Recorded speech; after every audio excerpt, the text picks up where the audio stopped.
allow the two It's okay. It's okay. Off your mic. It's okay. Off your mic. Chai! Now wow, people wey suppose talk truth to power don't off mic. And if we talk, now 500,000 they go summer us, call them hate speech. But fear not, my ego don't come. Him go torchlight every corner, nooks and cranny of all these bad people where they spoil our country.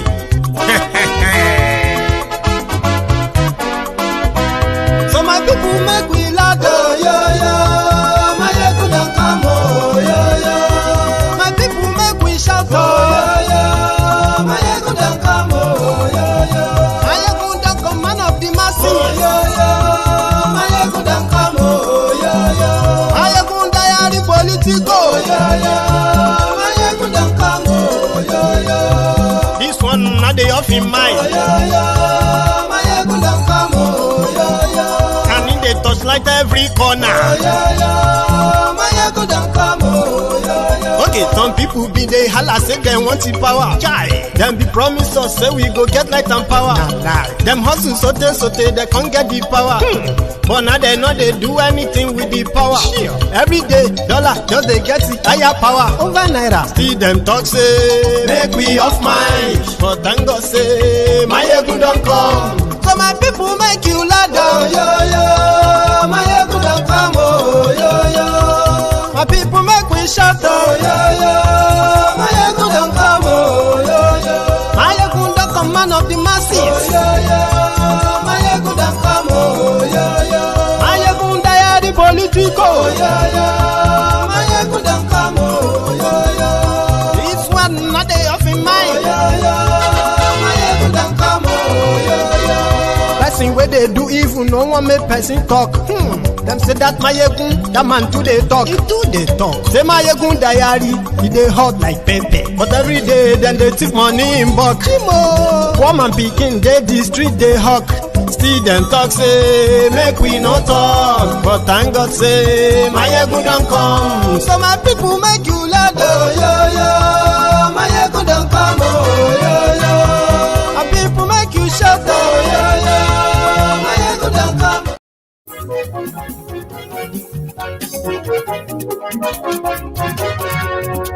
Hello there. Ayégun làwa mọ̀ làmọ̀ tó dòdòdò. Ayégun diary, Ayégun number one. Ayégun làwa mọ̀ làmọ̀ tó dòdòdò. Ayégun diary, Ayégun number one. Ayégun ti dé o, ọ̀rẹ́ ará yìí. Ayégun diary, Ayégun number one. Good morning to you. Lórí YouTube. Good afternoon to you. Ayégun number one. And good evening to you from wherever you are watching from. Ayégun number one. Àṣírí ọjà. This is Mayegun Live. Diary, Ayégun number one. Bó bá ṣe eré, àní Máyégún máa wí. Ayégun diary, Ayégun number one. Ó sì tún ṣe eré, wàá gbọ́ níbẹ̀ o. Ayégun diary, Ayégun number one. Thank you so much for joining me from wherever you are watching from. Please, before we all settle into this, please share the broadcast. Invite your friends and invite your not so friendly friends and tell them that Mayegun today, I am here. Ayégun diary, Ayégun number one. Àní Máyégún làwa mọ̀ tó dòdòdò. Ayégun diary, Ayégun number one. Read the caption of the broadcast, the description. Àní ẹ̀sùn rà kì í. Ayégun ti dé. Ayégun ti dé. Ọ̀jẹ̀lú ẹ̀sùn rà kì í. Àní ẹ̀sùn rà kì í. Ayégun ti dé. Lórí Facebook. APC ẹgbẹ́kẹ́gbẹ́ be like if a dog is mad, it will recognize the sight of fire. Tonight is going to be interesting. Share the broadcast.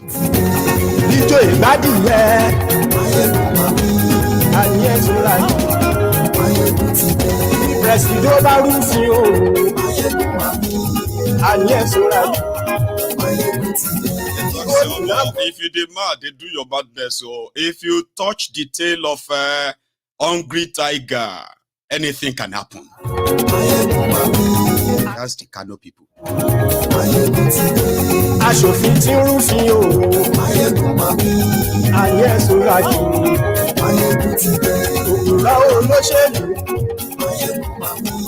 And maybe good news to those of you who still want to rescue Nigeria. Atiku is ready to lead you in 2027. She what you ready?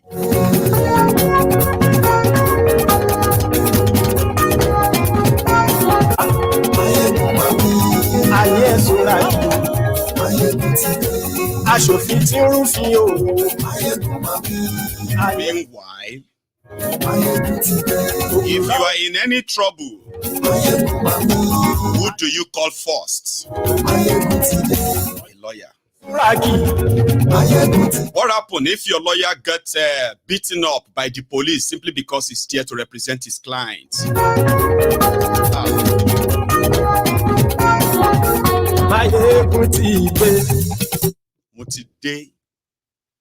So good morning to you once again, good afternoon to you, and good evening to you from wherever you are watching from. This is Mayegun live. And if you have shared the broadcast, liked the broadcast, that means you have played the most essential part of your being here tonight or this hour. So thank you. And if you haven't, please do before you start getting engaging and all of, you know what I mean? Let us start from Kano. Today was the day chosen by the Supreme Court of Nigeria, where the injustices were to decide what is called the final, make the final decision on the 2023 charade. However, there has been some tension before today, especially in Kano. Just to give you the backstory, okay? So that somebody will not come and say, okay, so are you happy now? Does that mean that they have now done justice because they did not give it to APC? Shut up, please. Let me give people the backstory first, all right? In their charade, 2023 charade,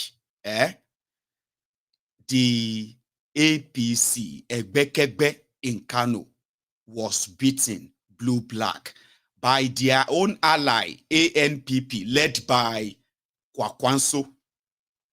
So, despite all the rigging, the influence, and all of that that characterized their charade 2023 elections, right? They could not announce the guy, which is the NNPP guy. So what did APC do? Same thing in Plateau State. It was like APC was in government there. People rejected them. So they went to court. When they went to court, they did not challenge the vote per se.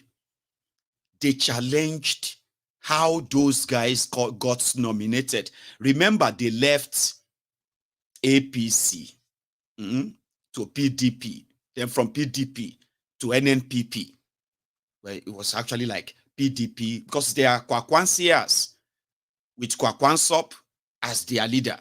So from PDP, in fact, story has gone long. I think it was actually from APP to ANPP to PDP. No, it was actually PDP rather. Sorry, I was confusing you, yeah? I'm talking about their journey now, right? So it was like from PDP to APC to PDP, then to NNPP. So the same Kano, the same supporters. So meanwhile, meaning that they actually know themselves. So they went to court and APC, Egbekegbe that lost the ballot, went to court to challenge the timing of them joining another party, meaning the time of their nomination to become members of that party. So because of this, they should be denied their victory. That was the challenge. This is what the challenge was all about. So the tribunal said, yes, you were not properly nominated. All of the evidence presented by the NNPP to the tribunal, they were rejected or never ruled on. Appeal court, the same thing.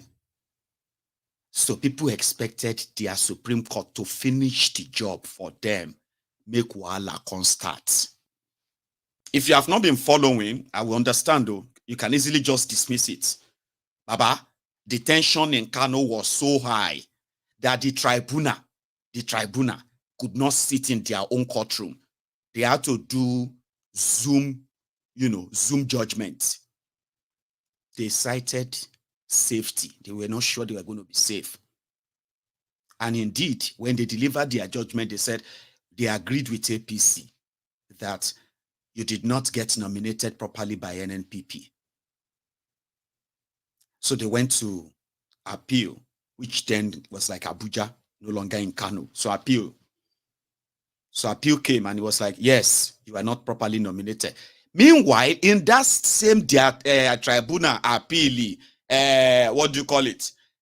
Supreme Court, their same judiciary has ruled that the political parties are the ones who are responsible for nominating their candidates.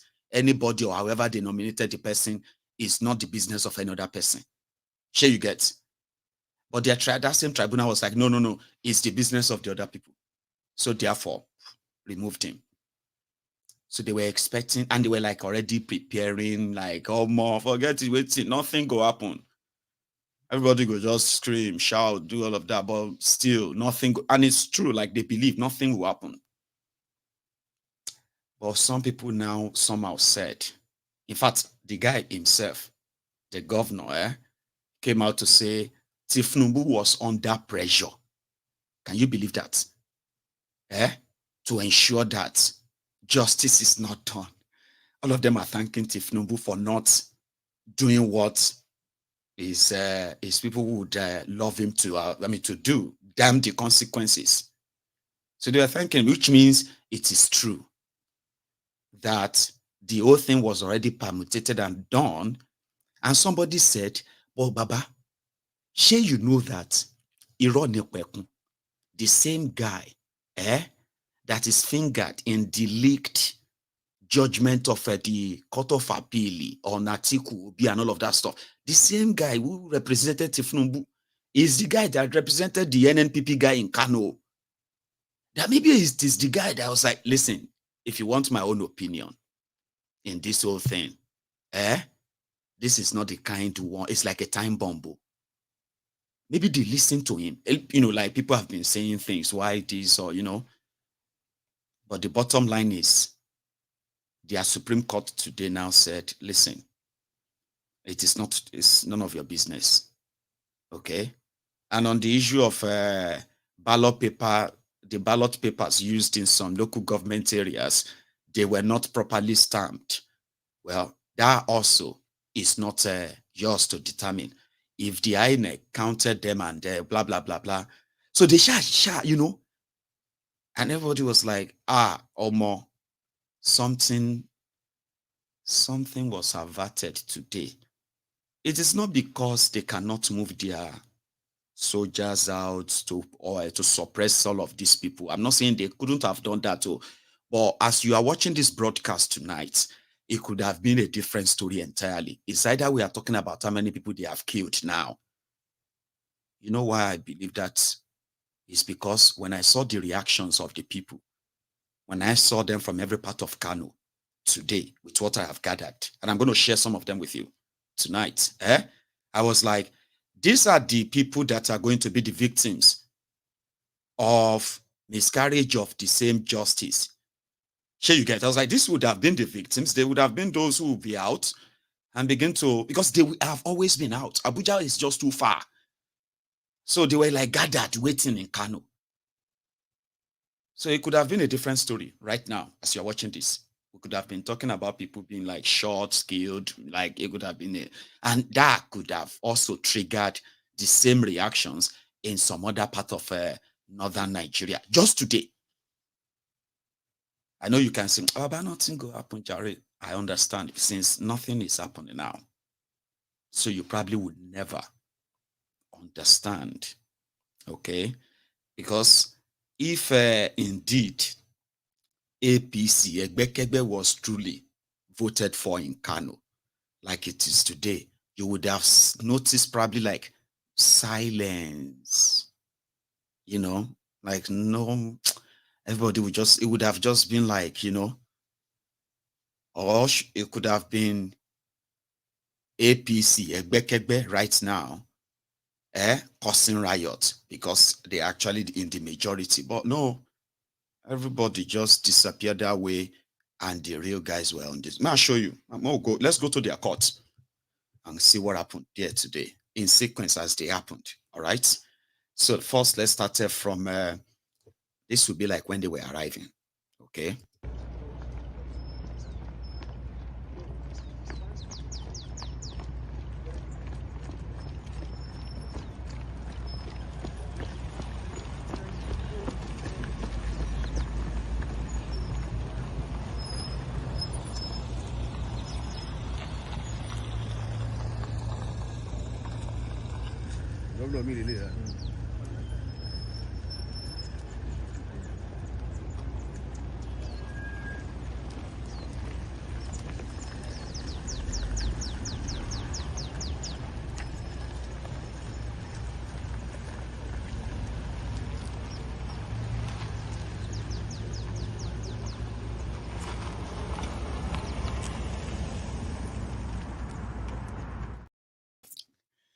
Did you see the police running after a moving vehicle?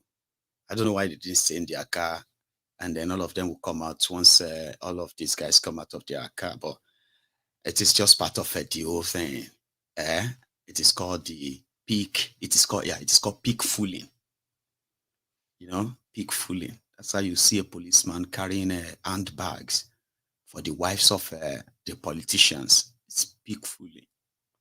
You know, even the wife of musicians and all of that stuff. Anyway, inside the courtroom, I'll show you that one.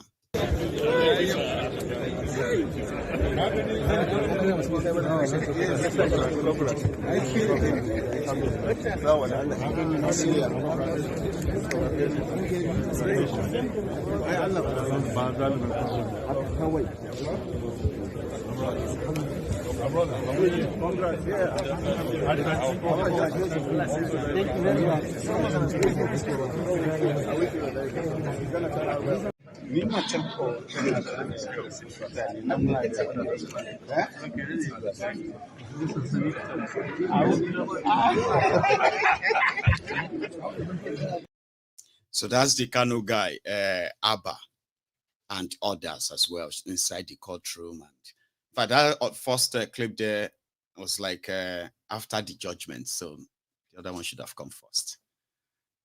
So pardon the mix-up.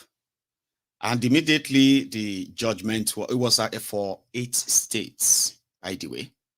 That's the judgment delivered by their Supreme Court. So Sanwoolu of Lagos, they also said there is no case, what have you. So like confirmed as the governor, Otti of Cross River, Otti of Abia, Mutfangi of Plateau. There is this guy of Zamfara, I can't remember his name, right?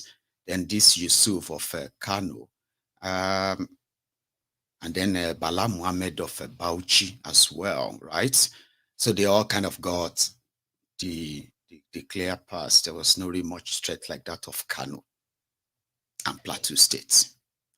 The guy from Plateau State, a lot of people said he couldn't really do what they expect him to do in the case of the Fulani terrorist, all right? Simply because he still has a case in the Supreme Court. And if you know the story of that of Plateau State, that one is even like interesting, all right? I'll come back to that. So this is the guy after the court, okay? That Yusuf guy talking about thanking Tinubu and talking about the pressure. We know the pressure on yeah? And then and on and on and on. So also thank the President and Commander-in-Chief of the Armed Forces of the Federal Republic of Nigeria, His Excellency Bala Mohammed Tinubu GCFL, as well as his Vice President, Kashim Shettima GCON, for their neutrality, not to be deterred, not to be involved in snatching the mandates of the good people of the state, despite all pressures from all corners. I want to assure the federal government under the leadership of His Excellency Bala Mohammed Tinubu that Abba Gida Gida, as the governor of Kano State, will continue to give maximum support to his administration so that collectively we continue delivering democracy, dividends of democracy to our people. Let me seize the opportunity also to thank our leader, Senator Rabi Musa Kwankwaso of all people, for his doggedness, for his support, and for his trust in us. I also wish to assure him that we will give him necessary support as a leader.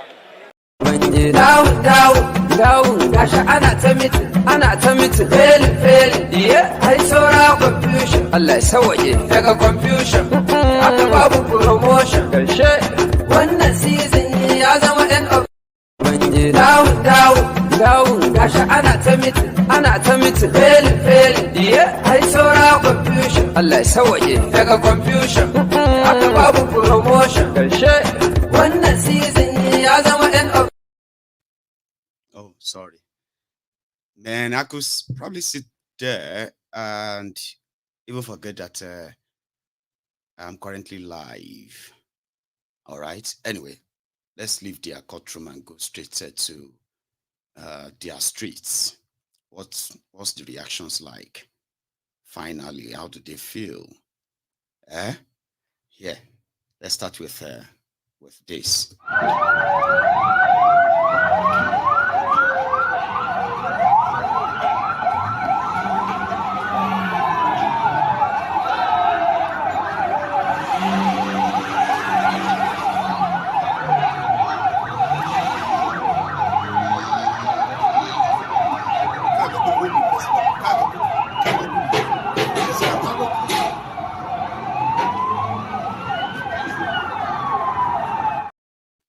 So someone said that was like this afternoon before the judgment was delivered.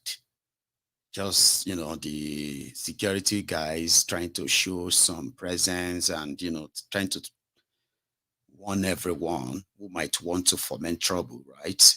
To think twice, kind of show of force, right? But after their judgment and all that, the streets again.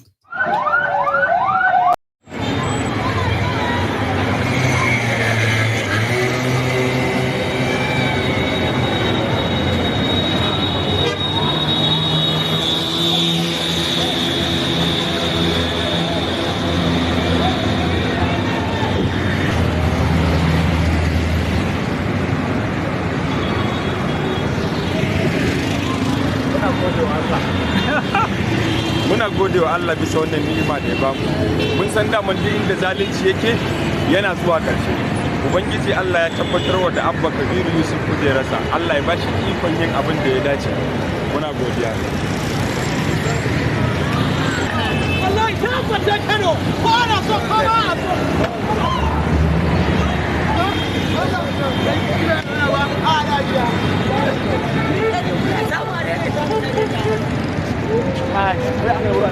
Kano shi Abba.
And just so you know, as you are happy for them, did you see the children with bows in that crowd?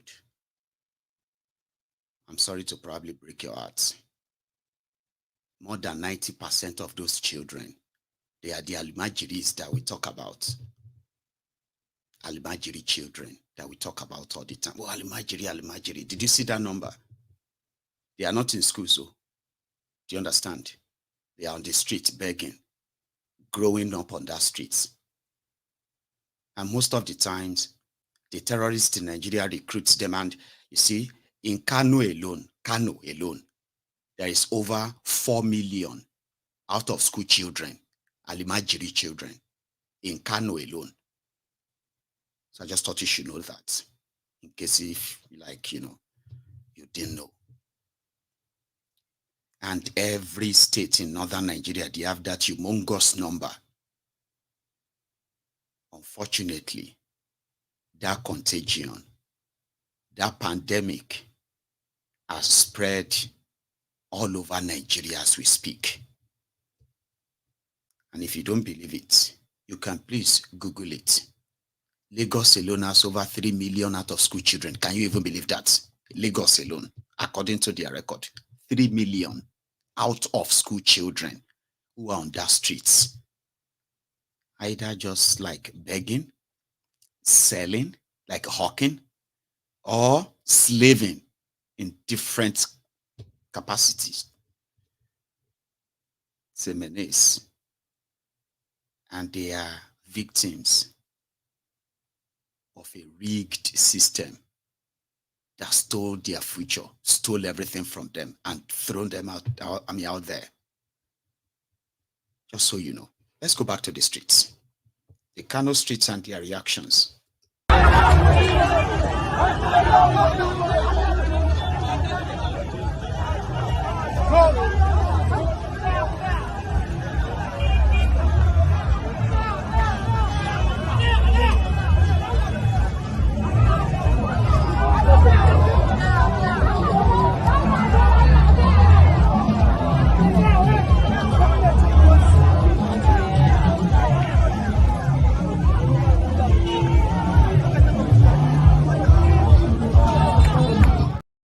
Like happy everywhere, even in the inner street as well. Check this one out.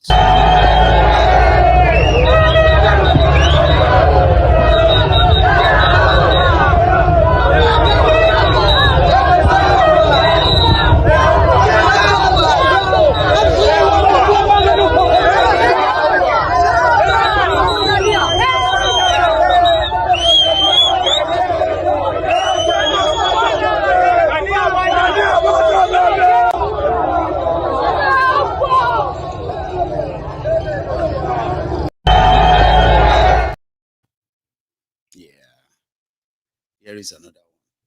Just, you know. In fact, maybe we should just leave it at that. That's enough, right? It's all coming from Kano, where the victim of bad governance, poor education, poor healthcare system, majority of them no real, there's no real training of anything, of any kind per se, other than just to heck a living through whatever means from that childhood until the adults and all that.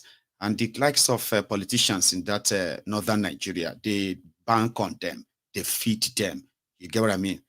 And sometimes they actually like give few of them like that, like, okay, let's give this one scholarship and that one scholarships that we can use them as poster, the poster children to the rest of the world, and to further convince others and say, look at you, you remember Aliyu, you remember Abu, you remember this, you remember that, you remember that he was also Almajiri, and if not, today is a graduate.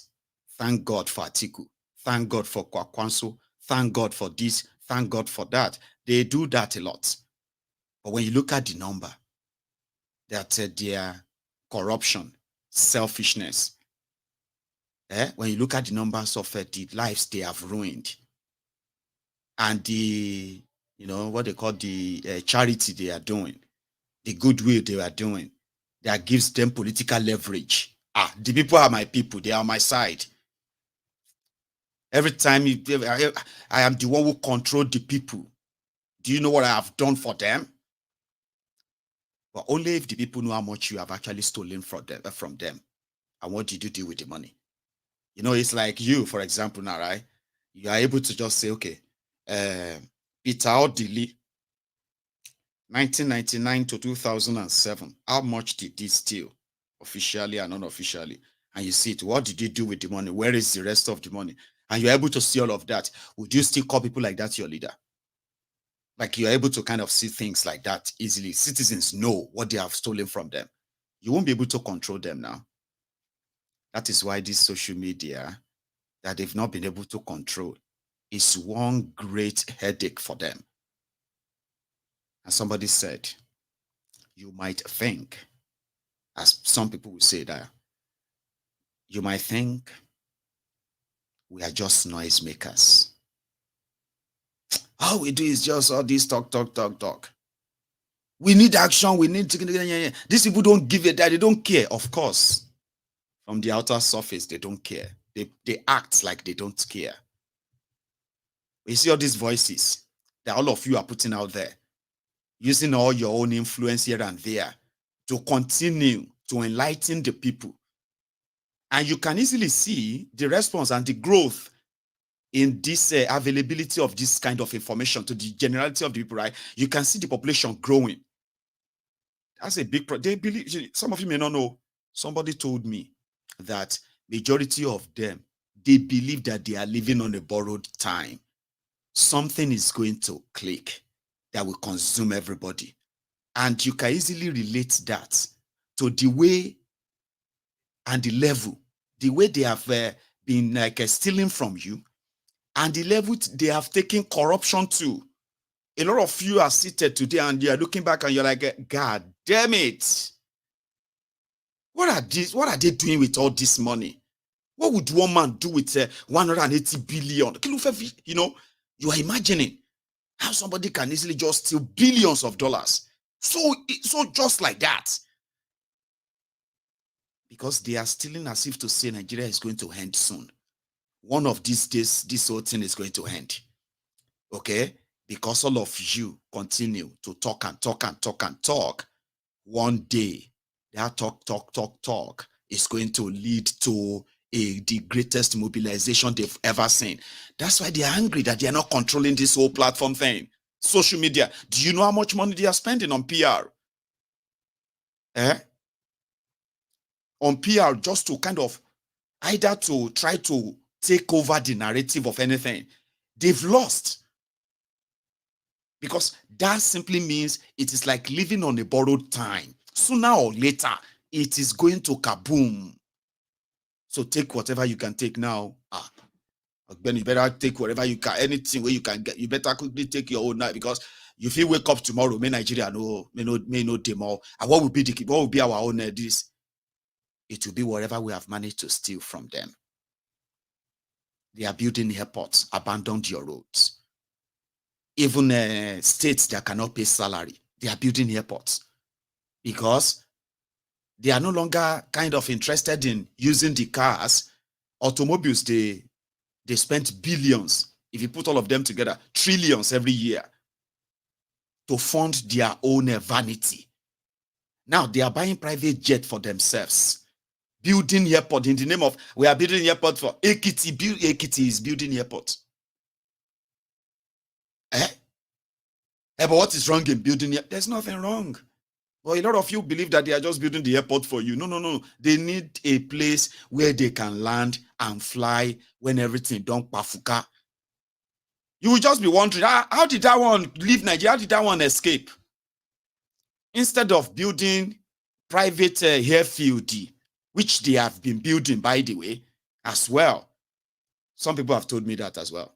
Secret airfields springing up on different part of Nigeria. Flying private people, they call them private. Who are those private people other than politicians and their elite friends that they always present to you as businessmen? Those are the people that fly to those private secluded airfields now.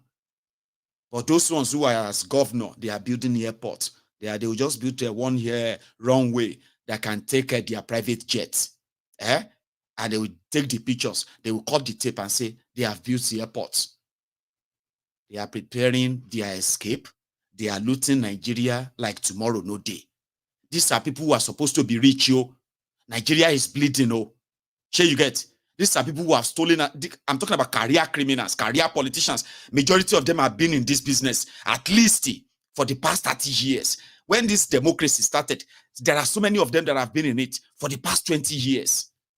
They have made a fortune. They have looted. You know what I mean? But when you look at the level at which they are doing it now, you go no say it be like something is not just adding up. They are adding up now. You know, believe waiting you they add up, because to you when is that going to be? I can't even imagine that. You are listening to the live what do you call it, the live horror of what is still going to play out in that place. And yeah, the what do you call it, the people who don't believe that these rogues and these criminals, their intention and what have you may be bad, but nevertheless we must still fight for our country. Like, I've had people who say that to me all the time, yeah. And I don't really argue with them. I just be like, yeah, that's true. People have told me that we love your passion for Nigeria. We know that you love Nigeria so much. I was like, I love Nigeria. And the love I have for Nigeria is that break it up and save the lives of the people that are going to be doomed in this contraption. It could be your life, it could be mine, it could be the life of our loved ones, and all these lives, they are just going to go for nothing. So somebody said that that's what people should have done during the time of what do you call it, when the INEC was moving mad and about to announce Tinubu at 4 a.m. They were supposed to shut everywhere down, like the people of Kano did. And with that, those who believe that nothing they happen, they'll begin to think again like, something will happen. Sure, you get. But as me, I know, you see, in Nigeria, make I tell you something. Your criminal leaders who are so afraid of your voice, they want you to keep quiet. All right? They want you to shut up and just do as they say, not as they do. Okay? But from the point of psychologists, they said Nigerians are frustrated about everything. They are frustrated as well that they cannot express themselves without consequences. So therefore, they are bottling it and bottling it and bottling it. One day, you see that thing they put inside that your inner belly, where they put there, say, economic hardship, right? You want to react. You are like, okay, if I react, they may kill me. You bottle it, you put it inside. You are suffering. You are suffering, you are coping. You are adjusting, and getting used to it, and all of that. All of that frustration and disappointments, right? You are bottling them. You are putting them inside. One day, the number of you that are going to explode, and everything will be out of hand, is the reason why these criminals who prefer nobody tells you to explode now. Or do they know that you are going to explode one day? Do they know what they are doing to you is wrong? Of course they do. I have told you this before. A lot of you might say Nigeria is not working. Like we all know it's not, because it's not working for the majority, right? But the people who are the minority, the ones who are in charge of all this misfortune, is working for them. They are buying new jets. They are buying they are budgeting for new houses, buying new cars. You know what I mean? Like traveling abroad, going everywhere, increasing their salaries and all of that stuff. Baba. And they are telling you that, we understand what you are going through. We feel you. We feel your pain. We feel your complaints. We are working very hard to ease them up for you. But they are not. 16 years ago, late Chief Gani Fawehinmi, the senior advocate of the masses, Sam 1, they call him then. That man was trying to be president of Nigeria, but he said something 16 years ago.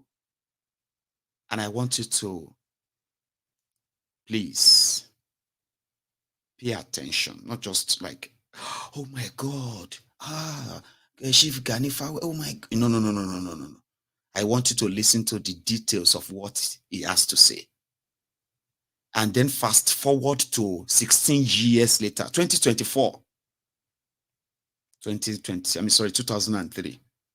So 2024. How many years is that? Is that no more than 16 years? I think it should be 21 years rather. 21 years ago, rather. 2003. And everything that you are going through today was also the talking points 21 years ago.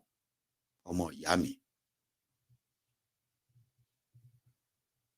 So if I sit down here and I tell you, Nigeria no get future, okay? And when we say Nigeria no get future, it simply means everyone trapped in Nigeria has no future. Look at majority of people now.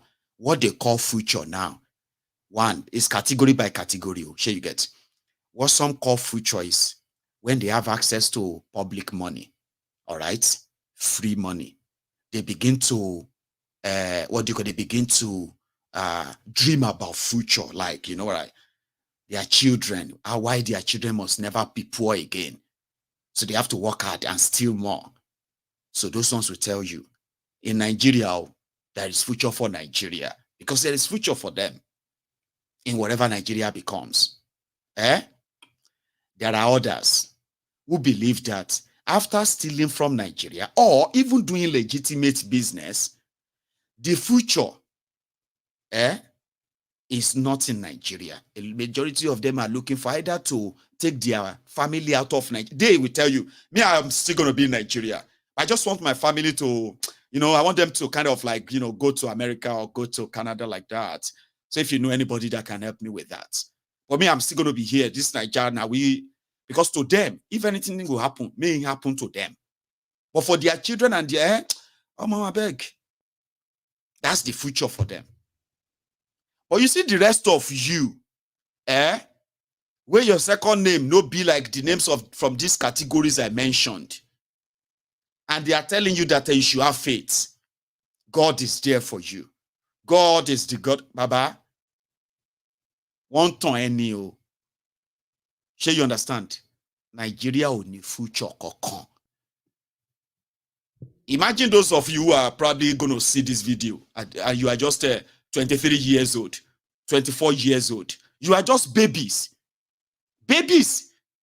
When what you are now facing today, complaining about today, joblessness, insecurity, poverty, corruption. Baba, 21 years ago when you were just a baby, they were as old as you are now. I'll show you. Watch this. Very much. This was him. It was actually presidential debate, by the way. And pray for me. May they no sanction me because of this clip, because I just want to share it with you. To let you know that 21 years ago, ladies and gentlemen, I was just a 19 years old boy. 2003. I was 19 years old boy. Today I am a man, a father of 5. So, do you see how myself, I be young boy, I wasn't even I was just a teenager. And imagine all those who are of my own age today in Nigeria, who are actually in majority. Imagine what they are talking about today. Watch this. Very much, Chief Gani Fawehinmi. We'll move from the Niger Delta to area of national security. Yes, national security. Chief, there is this national concern about security of life and property. Recently, there was a summit of stakeholders on how to ensure security of life and property of Nigerians. What specific steps would you take to bring violent crimes to a tolerable level?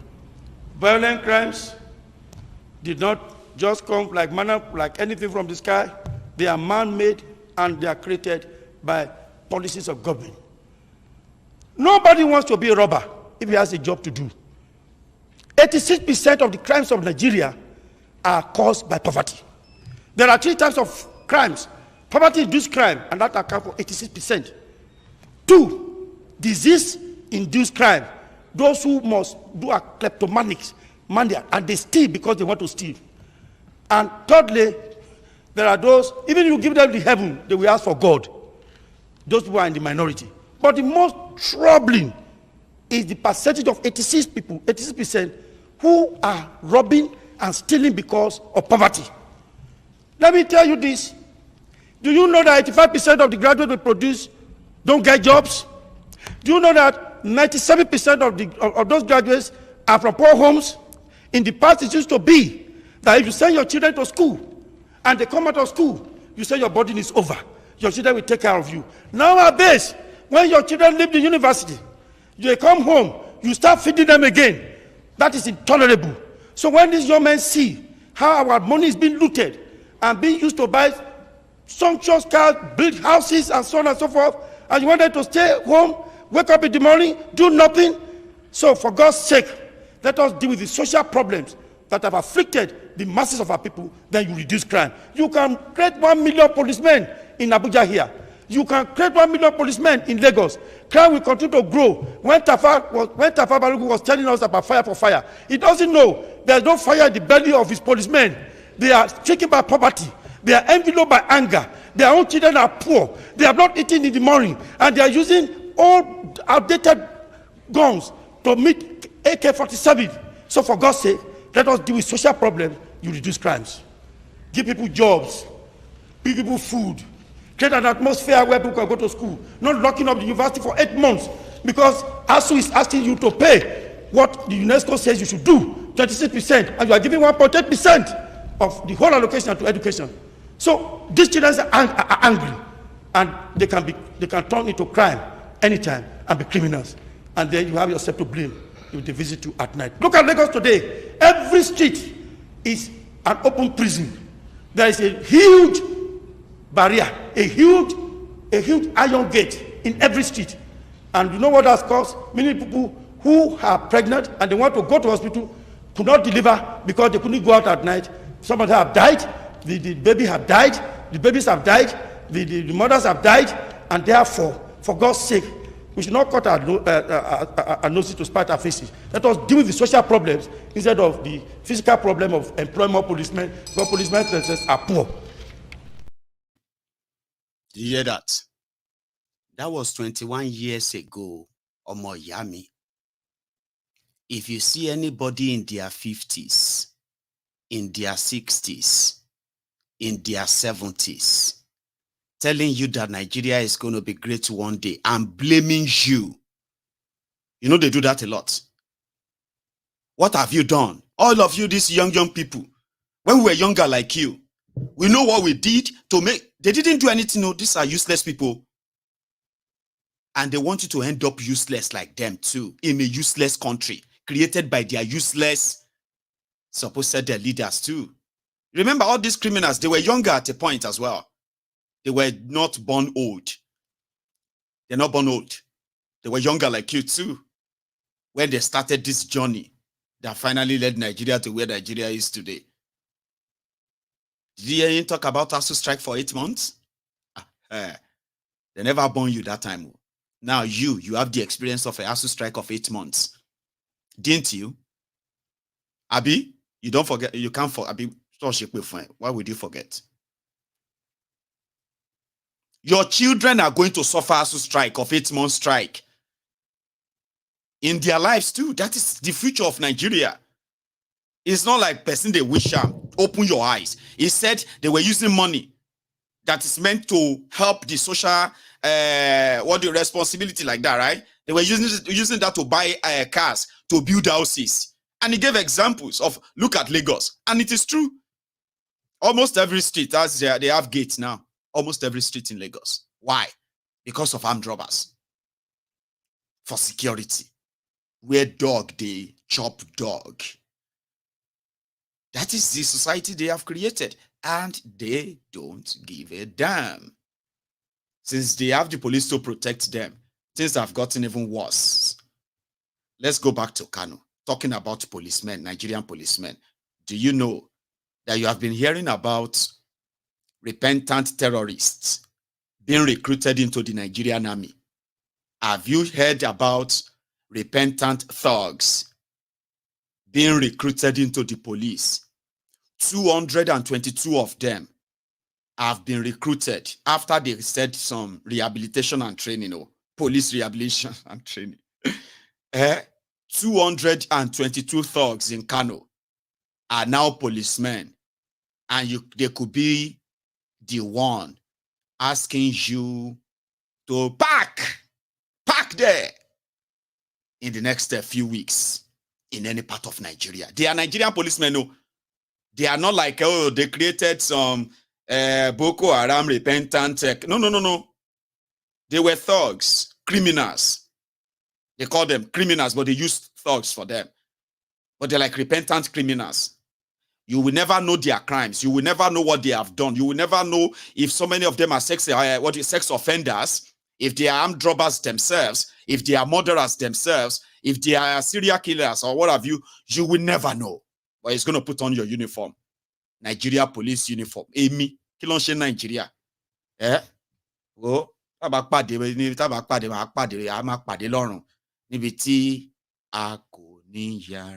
I do think that that if you continue to say you want to keep this contraption together and you are waiting like a cow at the slaughterhouse, okay, waiting to be killed, it's your choice, no wahala. But once in a while like that, I'm just like, I'll day. Ese Jesu ni biti akoni yara wa aurira wa ale ogiara wa. So Jesu lo ma se chairman join yen to ba gba wa ta lọ sí ọ̀run rere ni o bo de je fire náà ni. Anywhere we will meet again, we go meet again. Kí ló ń ṣe Nigeria? I call criminal, make criminal come protect me. Me ugbori. But in Nigeria, it is what Nigeria has become.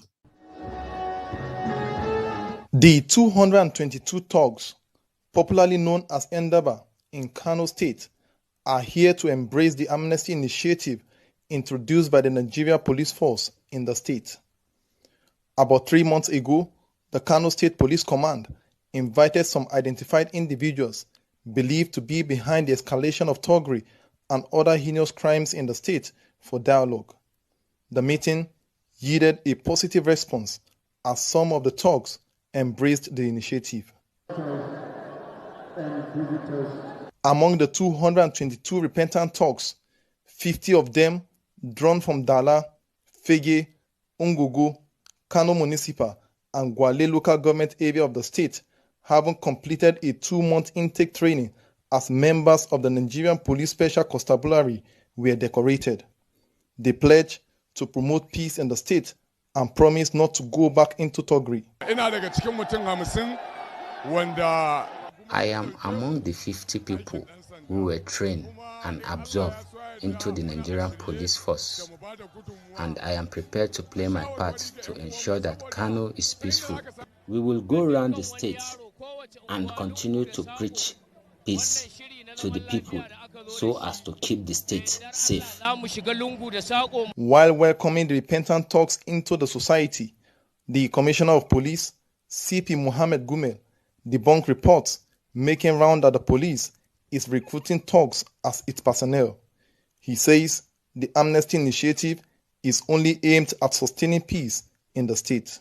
As of today, the police command has received a total of 222 influential youth and are committed to crime prevention duties with the police to fish out violent criminals among them, notorious thugs popularly known as Endaba, who over the years engaged in supremacy conflict, Padandaba as we call it.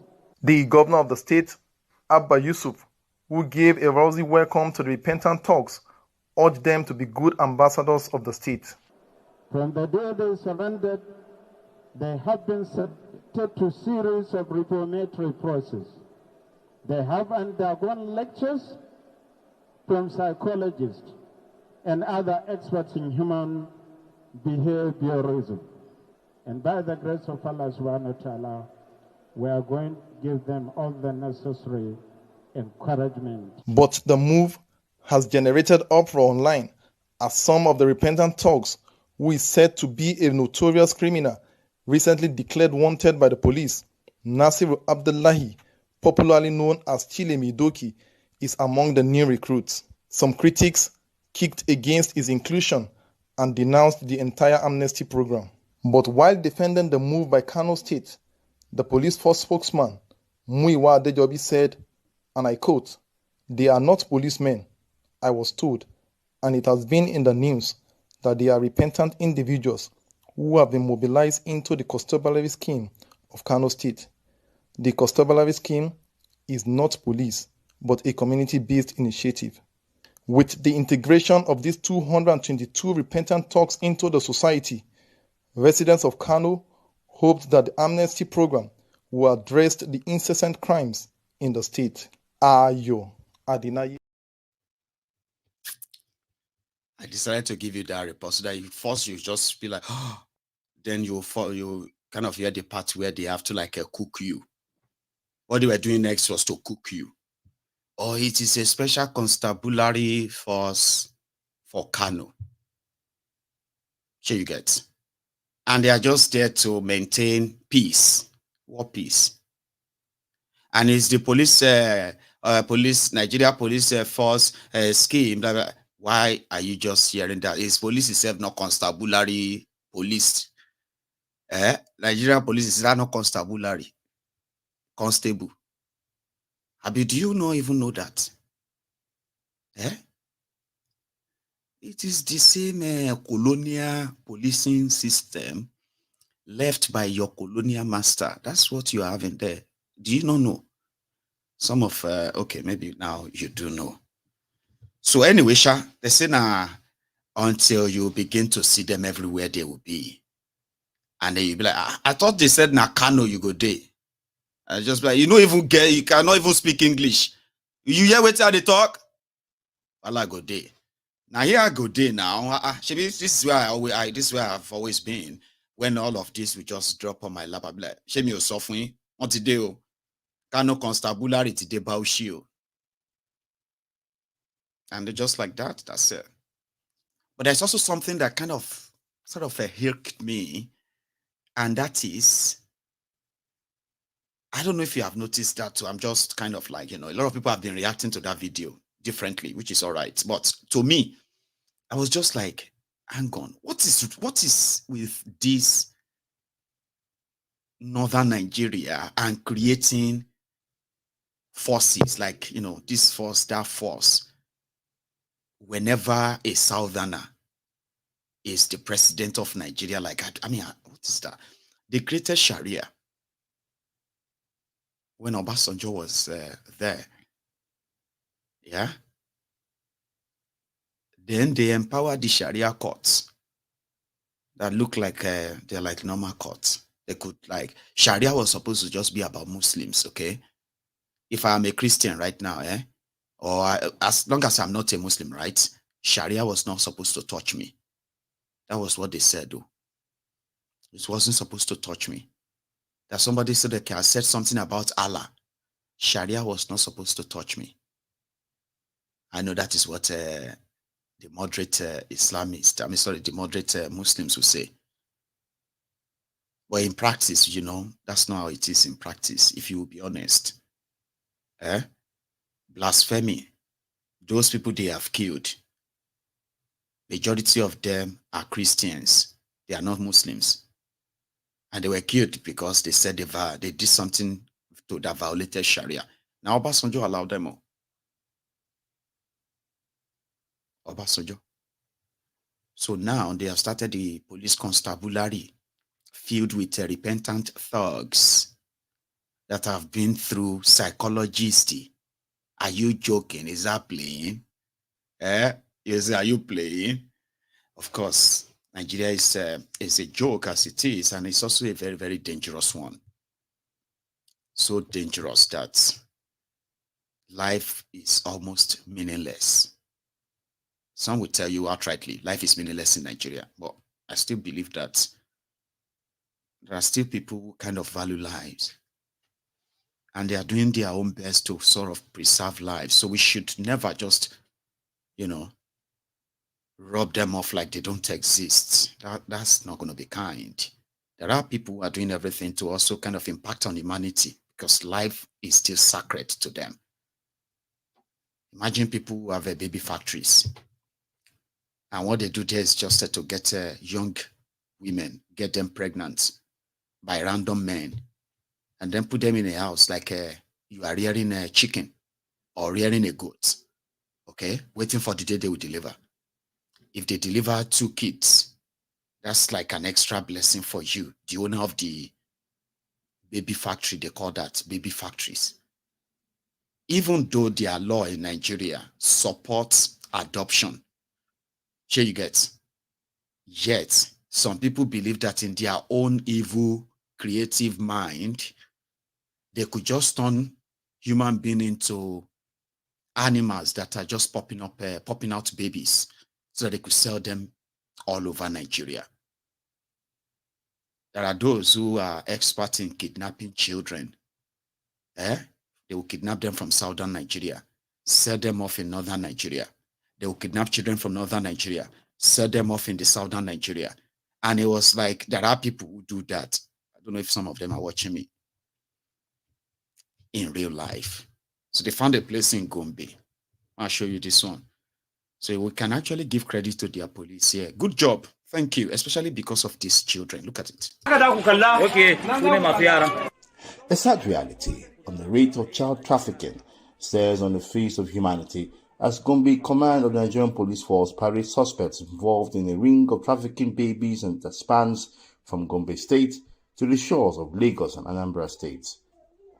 It is at Barundi community where it was spotted, where one Khadija Manzo and 15 others were in the forefront of brewing a baby factory, as they had to sell one baby at a cost of 400,000 naira.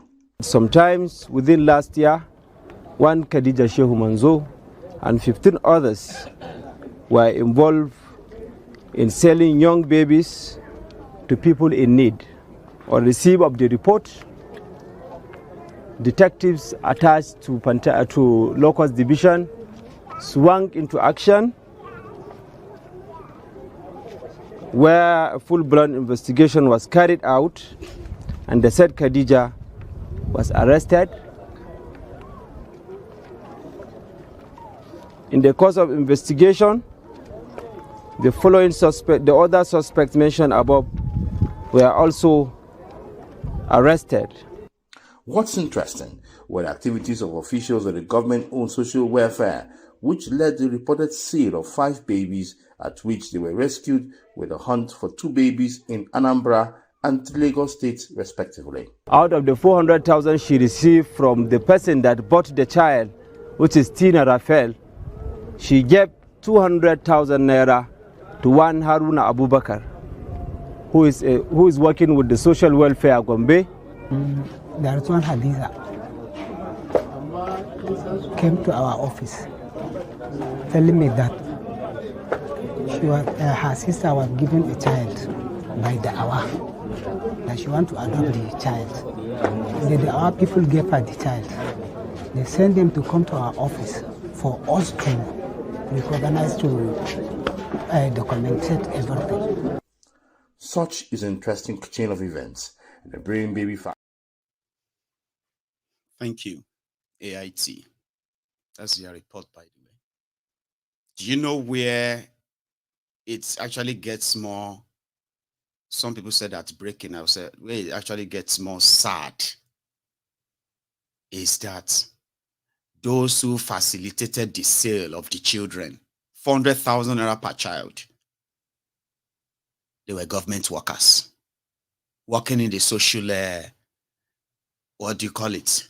The social welfare department of a government. Their job is to protect the children, ensure that they are safe. But all you have to give is 400,000 naira, and they will hand the baby to you like they will hand you a dog. You know, like, I mean, if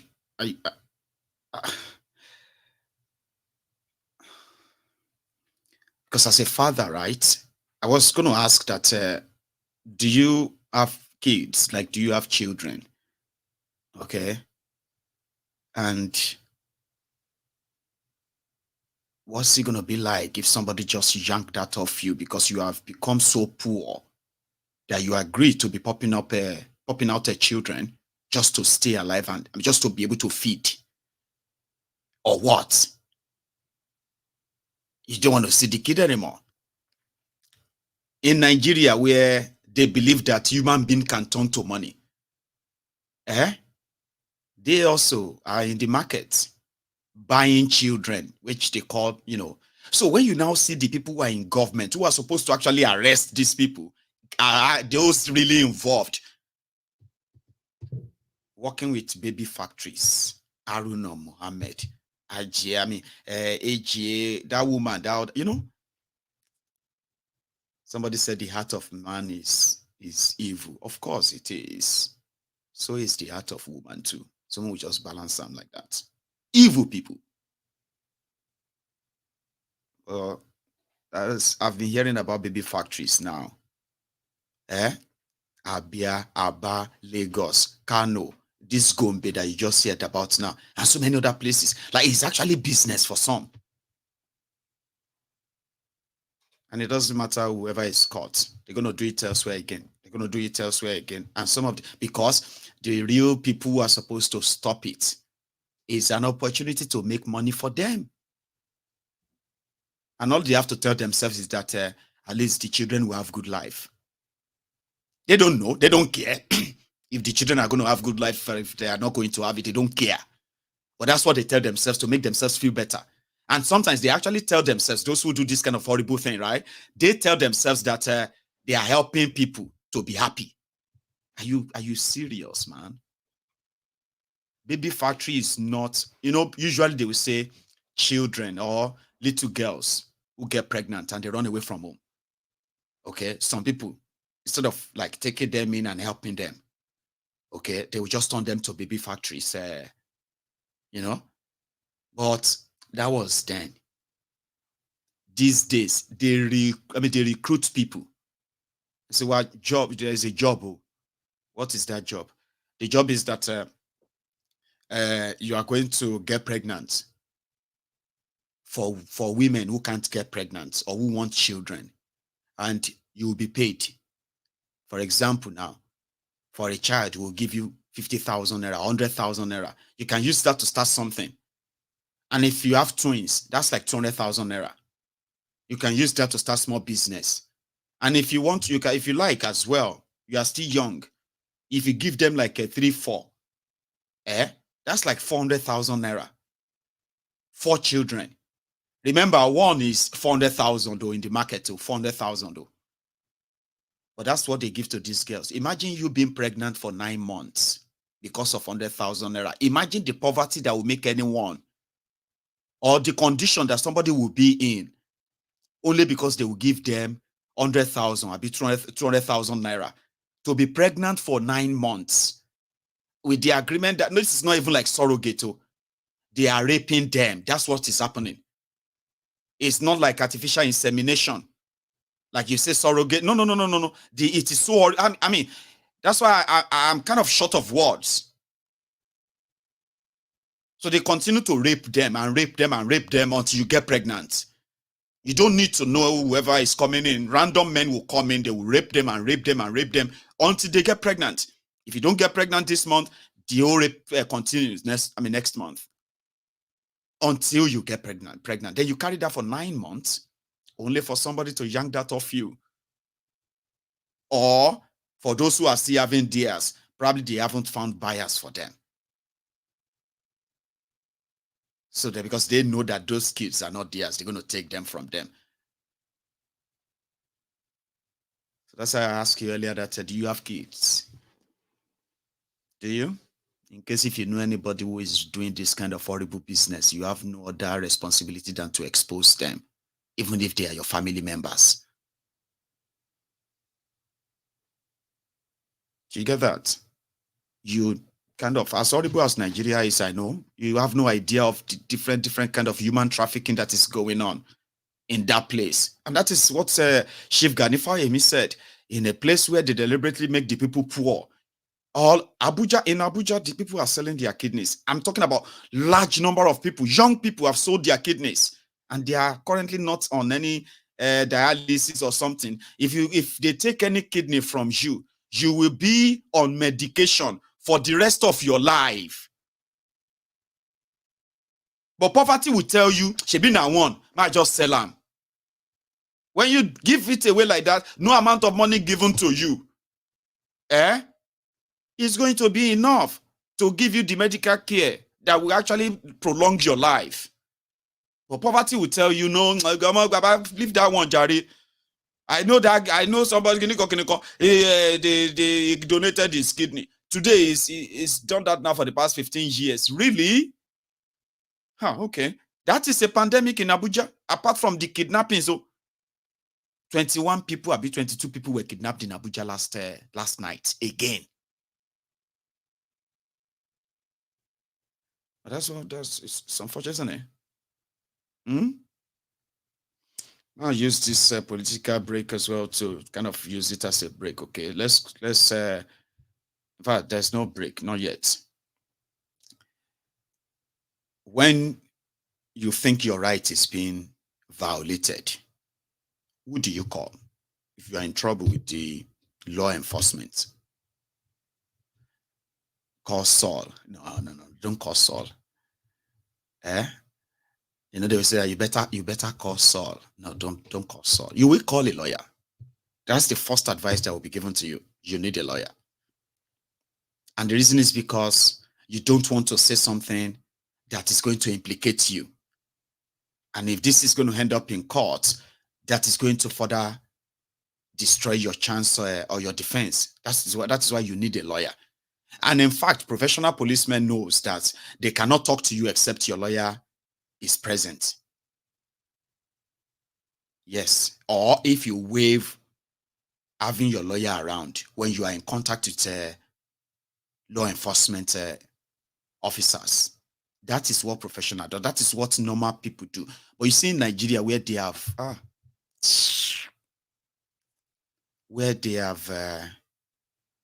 beaten the submission into us. They have beaten us from generation to generation. They have beaten submission into. So you sabi law. So what you are saying is that you know the law, Abi. So you're telling me you know your right. You know your right. Boss! On wide big slap.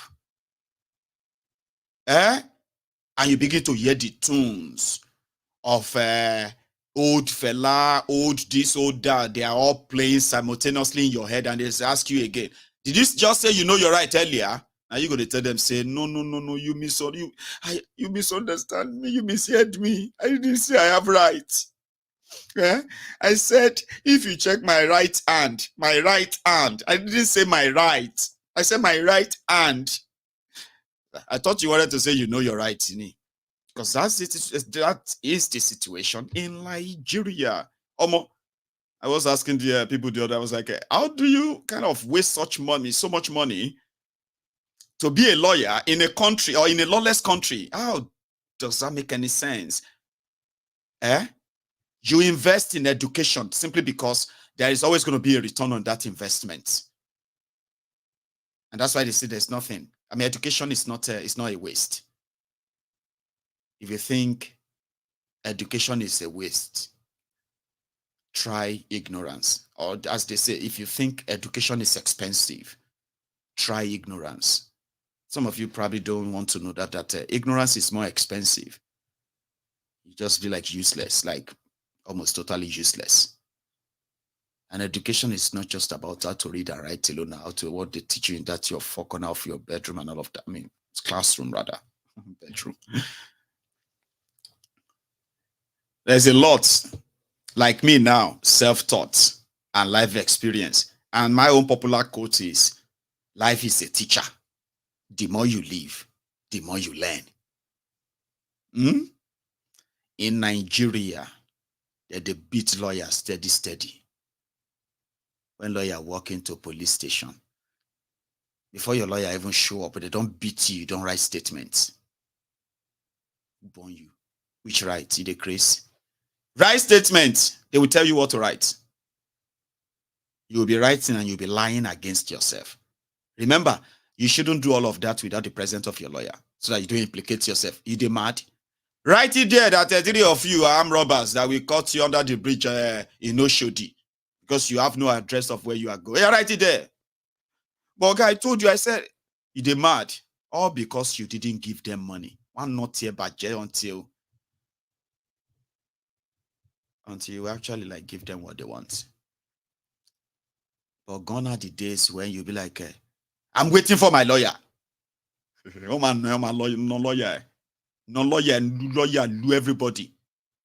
The judge about telling one man, no judge.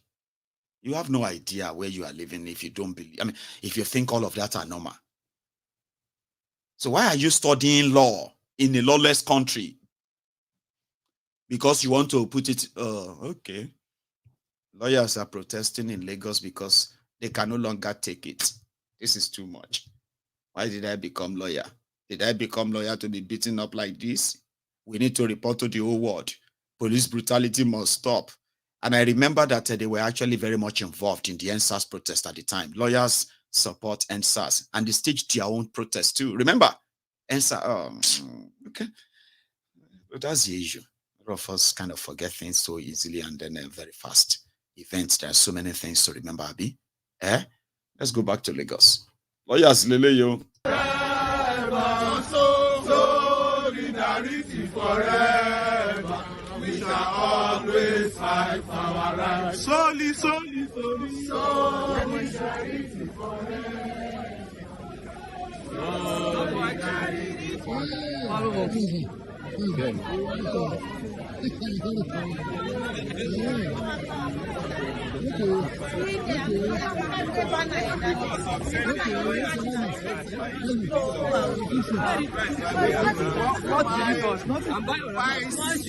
My vice predecessor in office. You know, I joined my matter this morning because of this match. No, we must march. We must march.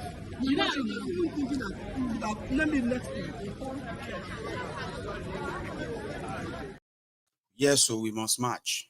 We must march. I had joined my case because of this match. I'll give you the long one, by the way, so you can see all of them in their full glory and all that, where they're like, the police IG must do something. The police are harassing us. So the recent case is that of a guy who went on to bail his clients arrested by the police. When he got to the station, immediately he identified himself as the lawyer to the person they detained. Egbabata said, collect his slippers. No, I said I'm the lawyer. I am barrister Ajanle Kokoeko Bodo Mele. You know, that kind of like, I am a Egbagan, collect the gown. What are you doing? I mean, you need to, under section 35 of 37 of human rights of Egba belt, remove his belt. No, you cannot do that. If you remove this belt, it's going to, okay. Oh yeah, Mulo saying you can't. No. That was where that was where Wala started. No, you cannot take me. Oh, how can you arrest a lawyer? This is unacceptable. Under section 45 of 97, 90, nonsense. Back. When they beat him too much, you guys said, they wanted to kill him. He had to let go. Oh yeah, arrest me. They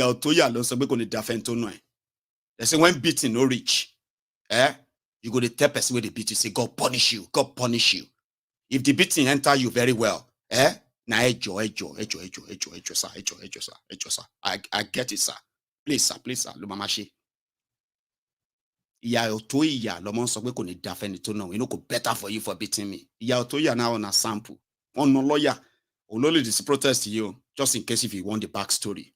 And it's not a laughing matter. Tobatin no lawyer, you can't tell me, say, when are you going to come to Nigeria? You better don't let me put your name in the black book and begin to actually identify the people I have been seeing in my dream. So I can begin to identify you in real life. Nigeria is a lawless place. It's like somebody buying tickets, flying straight into North Korea. Nibiti Kim Jong-un. Should I Kim Jong-un? Oh, do you know Kim Jong-un? I would learn it forever. If you get family, if anybody knows in a dare you day, may them come at you for the family picture. That's what Nigeria is becoming. Some of you will testify to that very soon. Lawyers say that they beat them in Nigeria. Lagos lawyers. Ish. Their second protest. Solidarity forever. Solidarity forever. We shall always fight for our rights. Solidarity forever. Solidarity forever.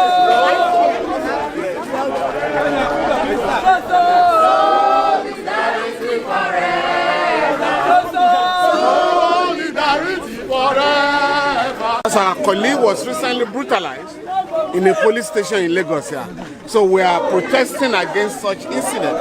And we also want to warn against the occurrence of such incidents in future. That is why we are marching today. Part of the slogan or the song being sung here is bail is free. Why is that? Bail is free because in spite of the fact that the inscription bail is free is boldly written in all police stations, we have information to the fact that bail is still, money is collected, bail is sold, and that is why lawyers are saying no to payment for bail. Police are supposed to be seen as a friend of the public, of the people.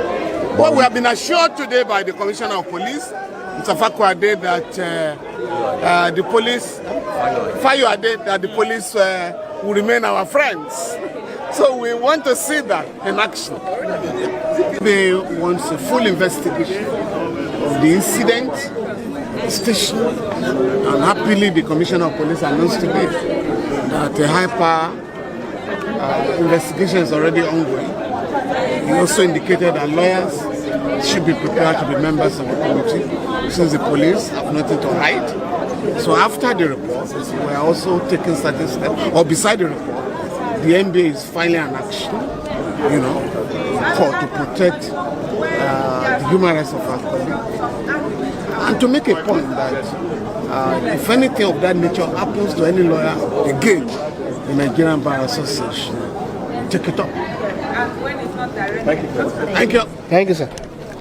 We shall always fight for our rights. Nobody can say no when lawyers say yes. Nobody can say no when lawyers say yes. Nobody can say no. Nobody can say no. Nobody say yes. Nobody can say no. Solidarity forever. Solidarity forever. Solidarity forever. We shall always fight for our rights. Solidarity forever. So if lawyer don't they sing solidarity forever, you gonna say the matter don't enter. It don't enter the what do you call it? The journey of no return. Yeah. Earlier, everybody tell themselves the truth. The better, in my own opinion, the truth is like so different. People will tell you that truth is so different. It depends on which angle, from which angle you are looking at it from. Alaye, there's no angle where you look at from. It will always be the same thing. This contraption is made to be the way it is. You trying to think you have a way to kind of maneuver around it is why you are possibly living that either illusion, a bit delusion, a bit mejeji delusion. So according to the APC Egbekegbese governors who met with Tinubu last night on this issue of a better gate, as well as this other guy Olubumi Ojo in interior, a lot shad day in the afternoon before the evening. Some guys came together and they said, wow, it is the cabal, passport cabal. Sorry, passport cabal. Because, I wanted to say something there, I just took it back, so don't worry. They said the passports cabal are those who are coming after Olubumi Ojo, the passport minister for Nigeria. Haba, long. Like fear God, but I mean, they don't care, they don't fear any God, and you know that. Shena the passport cabal. Now them put the wife or his company that is controlled by his wife.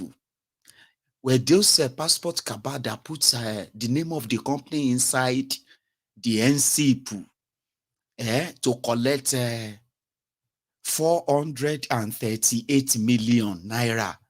The money landed in the company account.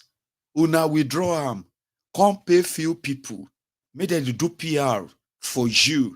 Now the whole thing is now kind of like you are blackmailing us again to come and lie to us, and you are believing your own lie, and you want us to believe that lie. How is that going to work? Where is the cabal in all of this? How much did they collect from the 438 million naira?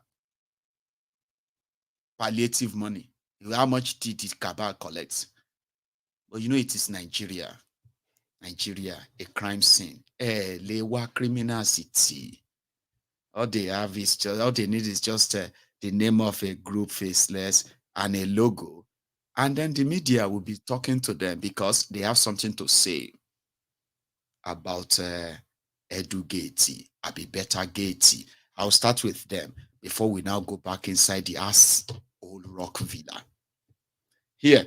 Especially those within the last quarter of year 2023, and one unfolding within the first quarter of the new year 2024, with special focus on the recent turns of events in the federal government of Nigeria, and it concerns the allegations and counter-allegations rocking the Federal Ministry of Humanitarian Affairs and Poverty Alleviation.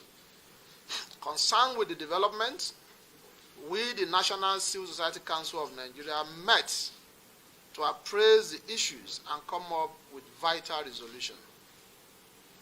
Gentlemen of the press, ladies and gentlemen, sequence to the issues and appraisers of the developments, we state as follows.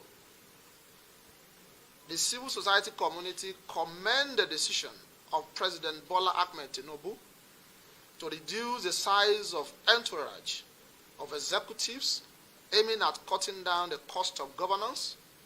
We here call on both the legislature, which is the National Assembly, comprises of the Senate and the House of Rep, and the judiciary, starting from the Chief Justice of the Federation, to follow suit in order to save our economy.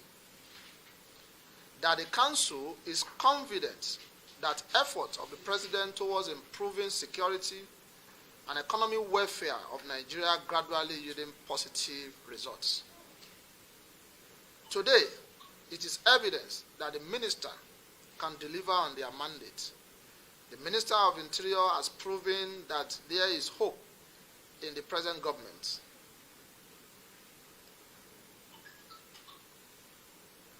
Honorable Tunji Ojo, as Minister in charge of Interior, and his performance record with natural consequence actions and reactions. In less than 3 months, Honorable Tunji Ojo has shown uncommon brilliance and exceptional capacity with amazing achievement as the Interior Minister within such a very short time frame. From available and verified record before the National Civil Society Council of Nigeria, the Minister has almost completed put an end to the overbearing, semantic profiteering by some predator that saw Nigerians continually parting with each thousand just to procure international passports, which has now been reduced to BRS minimum with blockage of many loopholes in less than 3 weeks. Equally, the decongestions of the correctional center across the Federation has put many persons doing compromised businesses around the center out of trade, such as those feeding the inmates at inflated costs. The Ministry of Interior recently launched the online application process for passports that we, going forward, reduce human contacts. In another 1 month, Nigeria in diaspora will have their launch of same e-application, while in another 8 weeks, precisely March 8, according to what the minister said, Nigeria can do biometrics and also the civil society in the past. So without boring us with much rhetorics, we also have to commend all the other sectors of the country, and we believe strongly that issues boiling around the humanitarian affairs that has linked to as many as possible people need to be properly investigated, and the President is highly commended for his tweet reactions he has taken. We are aware that the EFCC are doing fantastic well, and the officers, both the civil servants and the political appointee, political office holder, are also trying as much as possible to cooperate with the security agencies for us to achieve a better result.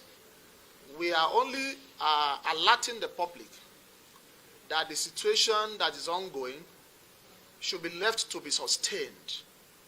Why we don't drag pettiness into what is already achieved by Mr. President. We understand that the humanitarian ministry have been engulfed with so many allegations, both by the past ministers, by the National Coordination of FOSIPA and the present minister who was just recently suspended. But I think such a driven should be, the security and the investigators should be allowed to do their job so that we don't keep putting pertinence into it, trying to drag so many persons, and at the end of the day, we won't be able to get results. Ours is to let the world know. It is smoke Igbo. It is take Indian. It is smoke Igbo. It is take Indian. But is it just me, or everyone saw that? Like the two guys beside him, they look tired or they look drunk. Or I don't know if it's just me. One of them was almost sleeping off like. Those are political jobbers. They are always there for hire. After this, I mean, how many scandals have you seen that you have actually seen different young people coming together, giving themselves some bogus names and giving press conferences? Okay, at least some of you will remember Emefiole. You remember those youth that said, Emefiole has the right, has the right to, as a citizen of the Federal Republic. You remember those ladies? Where are they today? Where is the organization today? This is a non-political organization. We are the one who paid 100 million to buy the form for Emefiole. What do you do for a living? 100 million naira to buy form. They're always there for hire. They are there, and they can even kind of transform to anything you want.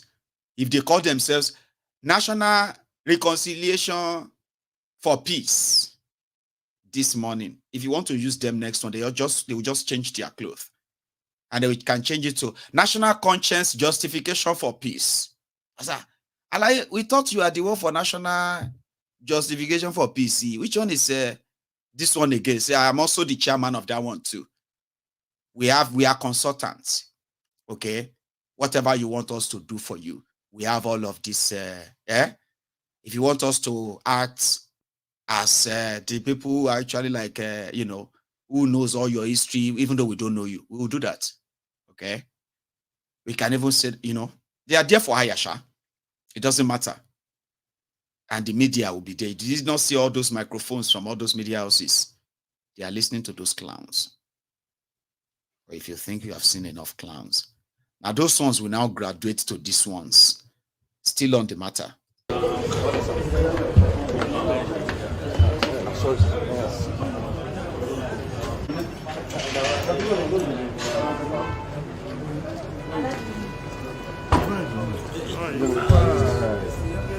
are you? Well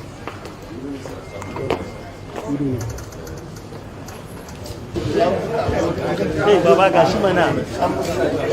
Where are you? How are you? Mami, come on.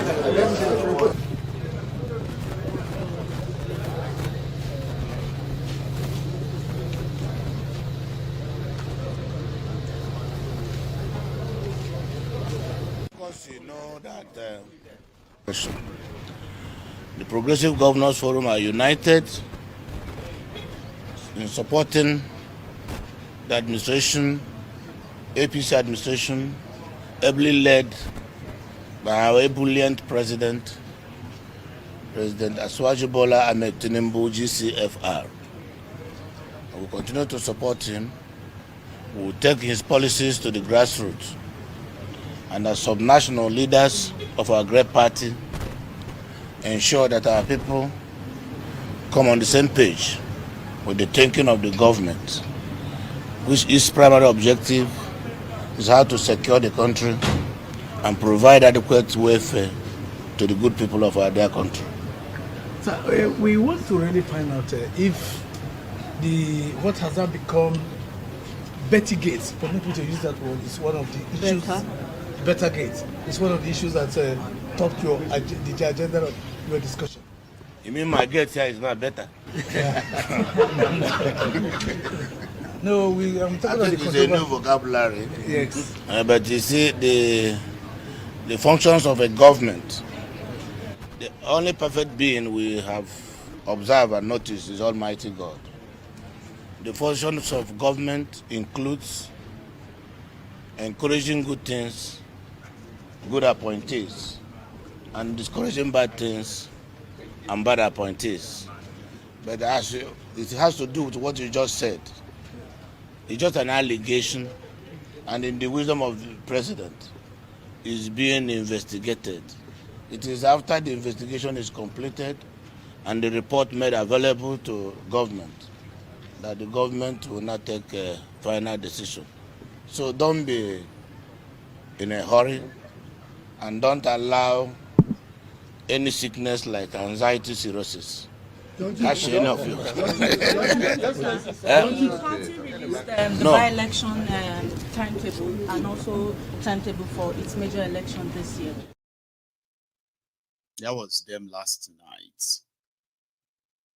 Then this afternoon, when their Supreme Court of Injustice pulled back from their state capture, right? I mean, like how we started anyway, okay? They returned back to the place they called themselves a progressive governors. They are thieves, so don't call them progressive. So, however, before we go back to that same villa, I'll show you how the people of Plateau states also reacted. Like I said, this case of a Plateau state is even like more kind of, should I use the word peculiar? No. It's more crazy. You know what? The guy is PDP. And APC already lost presidential election to Labour Party there, Peter Obi. They were going to lose the whole state to Labour Party as well. But there was this agreement they said they came to. True or false, please. I couldn't find the evidence. But they said that all of them agreed that they were going to go for this Mutfangi guy of PDP. And like I said, I don't believe that. But however, the result came. PDP won the place, as well as the House of Assembly. Majority member or majority seats at the State House of Assembly. APC went to court to challenge their nomination. How and time they submitted their nomination by PDP, and the tribunal, oh dear, the tribunal sacked 16 House members who won elections because according to them, they were not normally or properly nominated. They went for appeal. Appeal sacked all of them. And you see all of the APC that lost elections, they are the ones who are now the lawmakers in the Plateau State House of Assembly right now. It's a full APC place now. And that was why they believed that to just finish the job, okay? Just Supreme Court should just say, this guy too was not properly nominated. So go, so that they can bring APC governor after losing the state. And you see all this jihad and all of that that you are hearing. Probably it will just be the beginning. Somebody said, no, Mayegun, don't say that. Okay. Politics of Plateau State and all of that is beyond APC, PDP that way. Okay. Even if it's APC, they still not bond them well that they are going to take over Plateau State. I was like, okay. I have to believe you because, of course, they have not succeeded and we have seen that they haven't. in terrorizing the entire place and overrunning it. So yeah, I'm going to believe that person who said that to me without undermining him. You know what I mean? Undermining him. Here, in one of the streets reactions.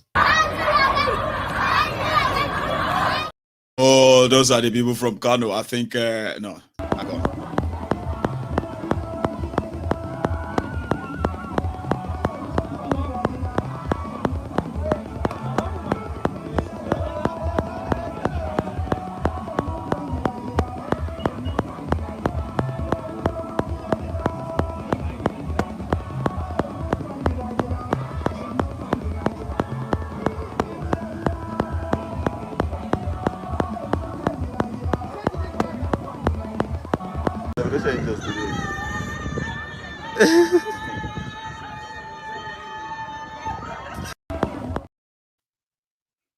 I know. It's not like a too perfect video per se, but it's just to kind of make you see a few of the reactions that we could get on clips, right? So let's go back to that As Rock Villa, where some of them went on to say thank you to Tifnumbu. Oh, thank you. You are such a great leader. You are such a, including Sanwoolu. I don't know if you have seen this, but let's start with this. Pretty much, it's really just to thank all of our citizens in Lagos for their support, in respect of what party affiliation you are, and to call everyone, all Lagosians, to join us once again on our Greater Lagos journey. It's a journey where we've said no one will be left behind. We are transforming the state, the city. We're building structures, processes, institutions that will outlive us, and we're putting in place a governance structure that would improve the economic, relevance of Lagos in the country. And so for us, it's not just about a victory, it's about the people that have put in all of their hope and aspiration into our government. So really is to ask everybody to join us in respect of whatever party it is, and to see that indeed the train in Lagos is moving. Yes, we have a real fiscal train, but the train of governance is moving. And what we have assured is that we will do it quicker, faster, and bolder. And we've promised to pretty much use every energy that we have to ensure that the economic commercial nerve center of the country remains, that reckoning, not just by word of mouth, but by action, by the benefit that the citizens see in all human capital index, in education, in health, in infrastructure, in ensuring that foreign direct investment, in tourism, in security, everything that makes Lagos a resilient, city, that it can stand with other cities of a size globally is what we're about. And so it's not an APC victory. It's not a Babajide Sanwo-Olu victory. It's a Lagos call in action for all of us to work for the citizens, to improve the lot of Lagosians, and to make meaningful development for our people. At the end of the day, people want, to see good roads. People want to see security everywhere in the state. People want to see hospitals and schools being built. That's what people want, and that's what we preach, and that's what we're going to do. I mean, I didn't want to put nuisance, Lele, because some people who are seeing us or watching this for the first time, they just be like, why? Come on, Mayegun, he's saying something nice. Oh, come on, Mayegun, he's not saying anything bad. But people who know him very well don't comment already. The confidence they have to face the camera and lie is kind of legendary. Don't you think? That you are lying, but you are going on and on and on, like your imagination is so good that when you are expressing that, some people around you will just be like, oh my God. Oh yeah. Oh, I can't wait to visit Lagos. Here you get that kind of thing. And that's why people are like, you know, Jashama parallel OTSC, Wajama OTSC, Labala, Joya, Wajama Fawa, Jama Bufawa, Kama Kuchel Ben, or, you know, like, don't worry, continue. I mean, of course, if the people actually voted for him, it would have made sense. But we know what happened. But he's giving it back to them and say, oh, you did this, so we are going to continue doing all the good stuffs and all of that. And that was how he could there in the Old Rock Villa, okay? There is this guy from Benue. Probably you haven't heard much of him on this platform, but a lot of you should know him. Alia is a pastor, all right? And he's a clown. However, he has this to say too. Victory, not just for me as a person, but for the great people of Benue State. Victory is sweet, but it places more burdens on your output, both the input and the output. That is the expectation, and the expectations being that even the court is reaffirmed, you know, the mandate the people gave me, and I'm quite happy on that.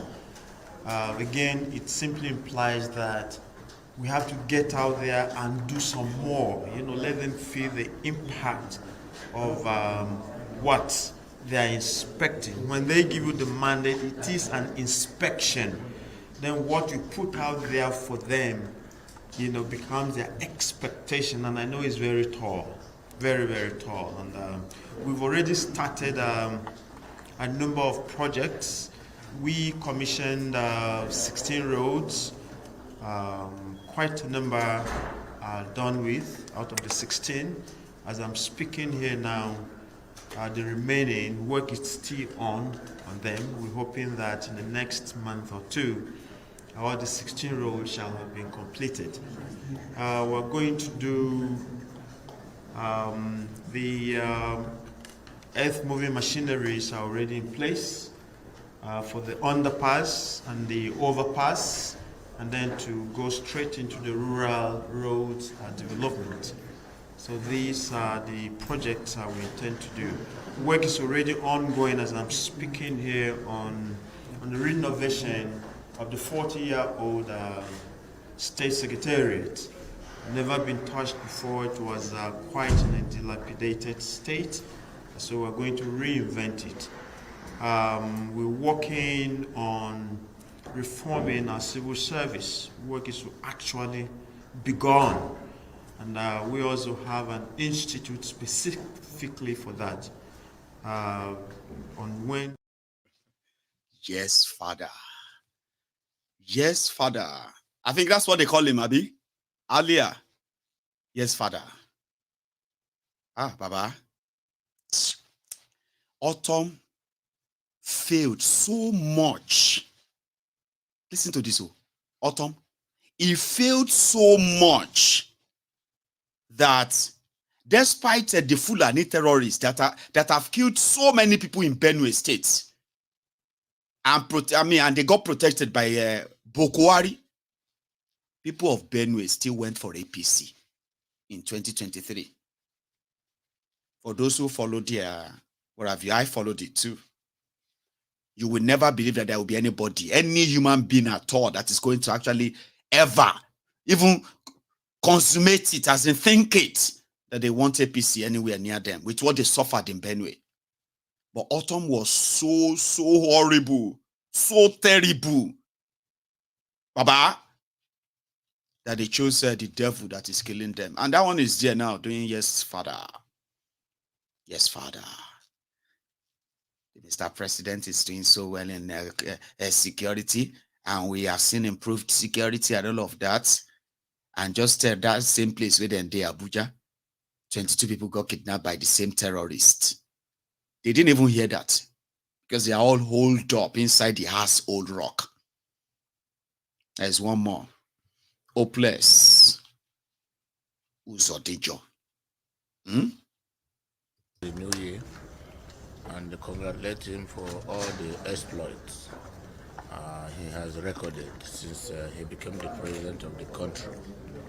And also to renew our hope, his renewed hope agenda. And exchange the pleasantries and also, among other things, thank him for the way he has supported the governors of all the subnational governments since its inception and how he has sustained funding to governors, particularly in some interventions that are outside the statutory allocations. And the president is happy with that and also encouraging as a result of the insecurity in the country.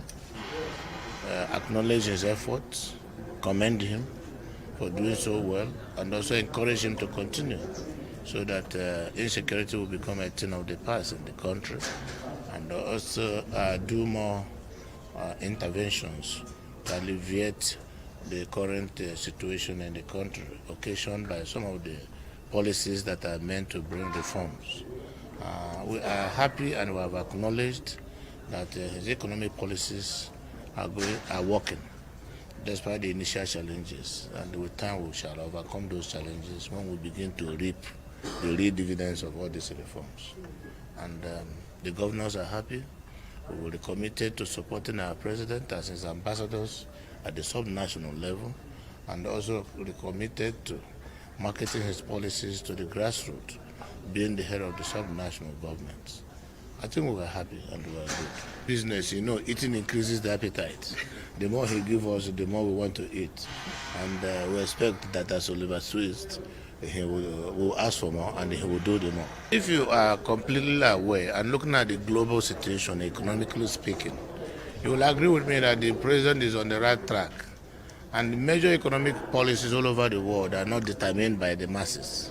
Masses enjoy the dividends. So president, going by the trajectory so far, is following, are doing those things that will make Nigeria save more money, make the economy be recovered and be rebuilt, strengthened, so that the masses will now have better standard of living, security will be granted, the welfare of citizens will also be guaranteed, which is the statutory function of government, the welfare and security of the people. So the president is on the right track, and as leaders, we must rise and be vocal about his achievement. I'm sorry, I couldn't help it. Yeah, he's saying it for his own level of lies to tell you that they are doing a reform. And that reform, once it begins to yield results, you begin to enjoy. He knows what he's doing. Everybody knows what they are doing now. The Mumus will kind of listen to them and be like, hey, let us give them more chance. See, Wabala fell out in blowout straight away. You have no idea, but you will feel it. Okay? So, there's actually one more thing I wanted to share with you just before I go tonight. And it is this one.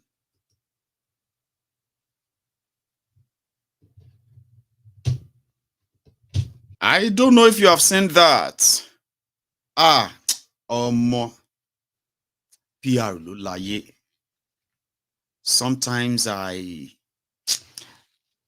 people talk about forces who are making it difficult for people to be able to kind of hold, a believable way of action or something that you have to kind of believe in, and there's nothing that can change your mind. Nothing.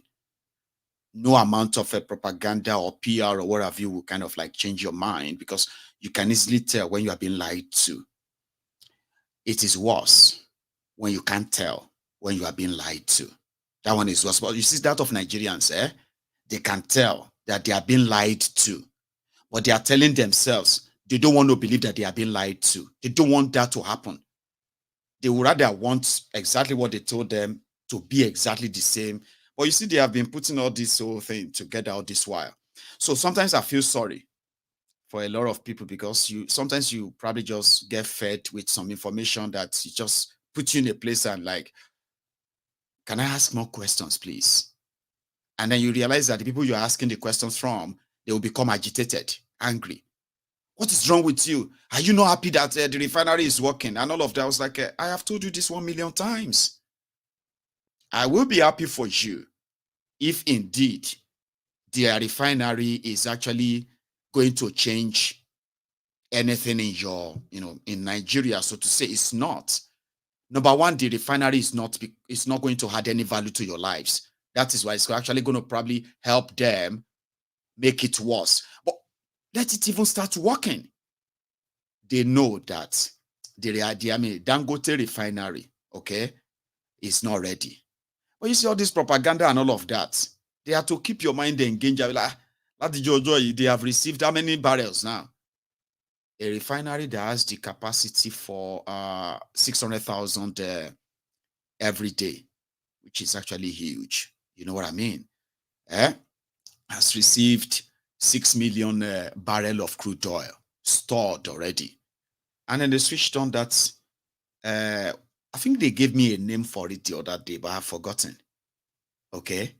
And I remember they did the same. You remember they did the same thing for the Port Harcourt refinery.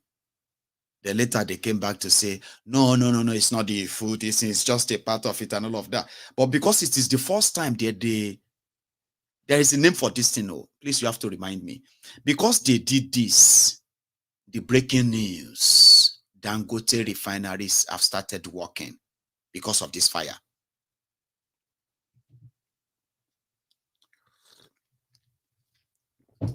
Somebody said it is flare. I don't know what it is. But I have also told you that in a country that is so corrupt, that the people will believe anything as long as the worst, which is the truth that they don't want to believe, it remains something they don't want to.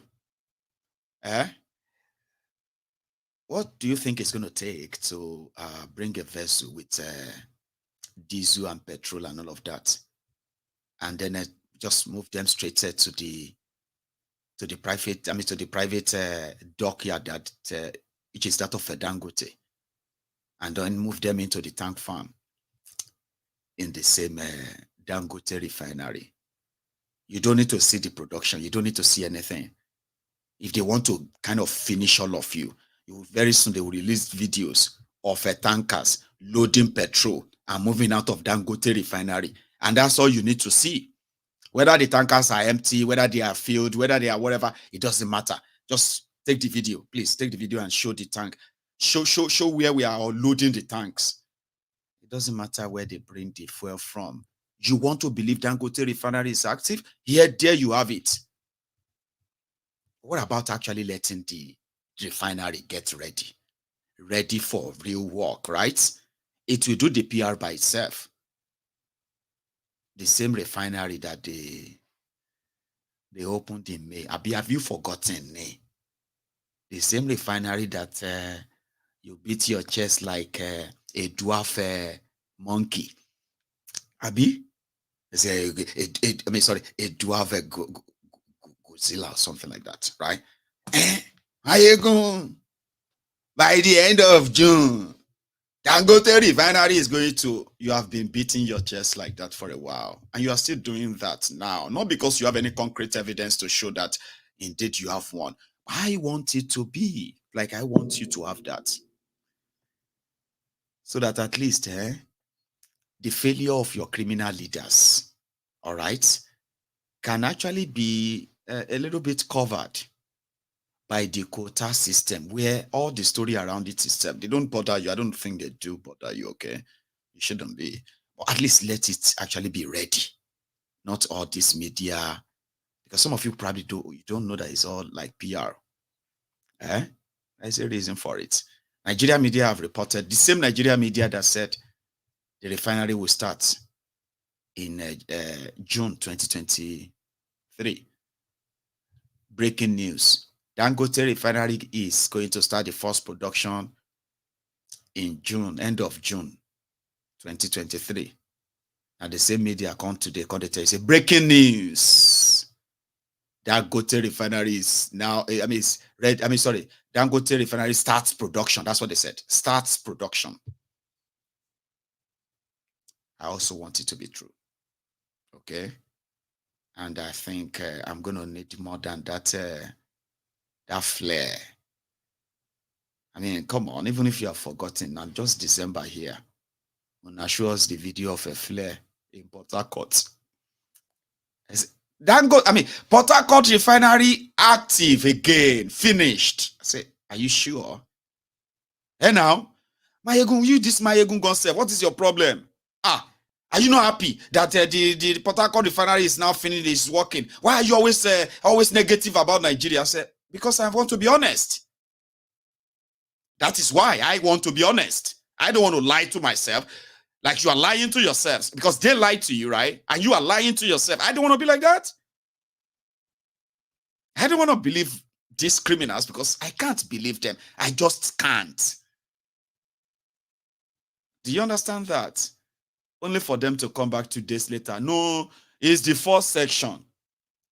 The Port Harcourt refinery is going to be ready by the end of 2024. Abinobi, you can't talk it down later. After you call me enemy negative person. Are you not happy? I said, it's a lie. Are you really sure? But you are not sure. But you want it to be. You wanted their I mean, come on, man. So I have been around for a while. So that is why all this they don't work on me. I will be happy for you. I have told you this before. Like if they actually do something that will actually impact your life and all that. I mean, I will talk about it. You don't need to force that on people to believe a lie simply because you believe that lie.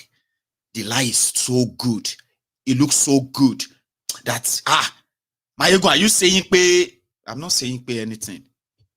I'm saying that if their refinery is working, they won't need PR. They won't need any 19 seconds PR. They won't need all of this media PR and all of that to keep putting it in your subconscious mind. And then, few months, feel that the story changes. Then suddenly they put it back in your mind. They continue to put that in your face. And then they turn out and say, well, you are a bad person. You're a bad person that you don't believe it this time. Forgetting the fact that they've lied to you for the past, how many years? 2020, 2021. Okay, coronavirus 2020, spread to 2021. Delayed it by 2 years, they said. It was supposed to be ready in 2023. Remember that because of Corona, it was supposed to be ready in 2020. They moved it to 2021. Because of Corona. Then economic, whatever crisis, world economic this. We didn't know. As they were lying to you about those, they were using the same Dangote refinery with its collaboration with the Central Bank of Emefiele to what you have today. And since the EFCC raided that his office, it can't be like they pay more money to the PR guys to kind of continue to remind all of you, Dangote refinery is here. Because according to people, they said, raiding Dangote's refinery, EFCC raiding Dangote's refinery, Dangote's office in Lagos, we actually send a very, very wrong signals to investors. Something is not right. If the government of Nigeria can go after this guy because of whatever investigation they say they are doing, and we're just going to have to be careful before. That's what they said, but some said, shut up, Joe, investors will see the investors, but what happened is that there is more to why the investors don't want to be in that place. I said, well, there are so many reasons. This could be one of them too. This is actually one of them too. So this PR and all of that, no deal. Like I said, what do you think is going to take them?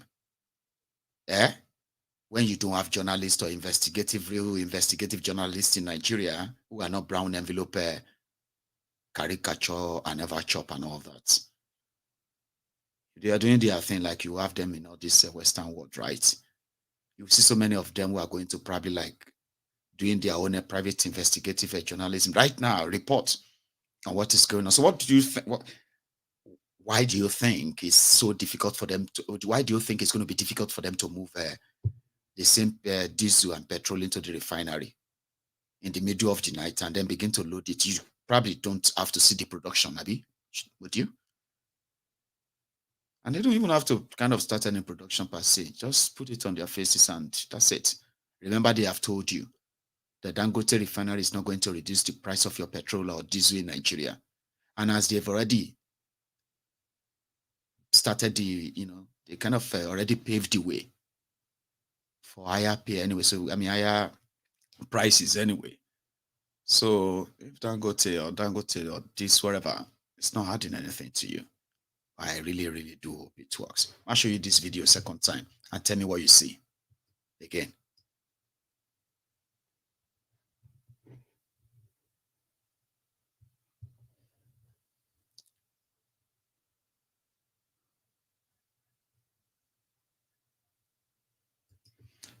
And I heard that it is somewhere in Ibejuleke, Abi. Did you see that it seems like there was light in Lagos when they took that video? At least in the larger part, Abi. Now, you see that flare that you are seeing? Normally it's called the gas flare. Here you get. So when you have some remnants of crude oil in the production machine and all of that, I don't kind of have the real names they call them, okay? When you have that to test your machine and all of that, so it's going to work like it is refining a crude as well, okay? Now, you see that part where you are seeing that flare, burning all of that, whatever, right? When they started the crude oil refining process, you see that thing that continues to burn there is a dangerous carbon dioxide. They have many other worse names for it. And I heard that some of you, you are already, because there's going to be electricity around the Dangote refinery, you have started buying properties around there. So my own is not to break your heart per se, but if I see danger, make I tell you. You see that thing that is flaring there? If it becomes operational for real, and it begins to flare like that every day, in the next 10, 15 years, you see the children that they are going to be giving birth to in that surrounding, all the surrounding area, the villages and all of that, all those places, right? You can possibly expect some level of deformity in them. All over the world, where you have refineries, they encourage people not to live on site. Like, don't live around that place. Don't live close to it. Don't live 100, don't live 100 kilometers. So it's just stay away. So in most cases, they will build them in the desert, not places where people kind of come out. No. And when you look at people who work in the refinery, right?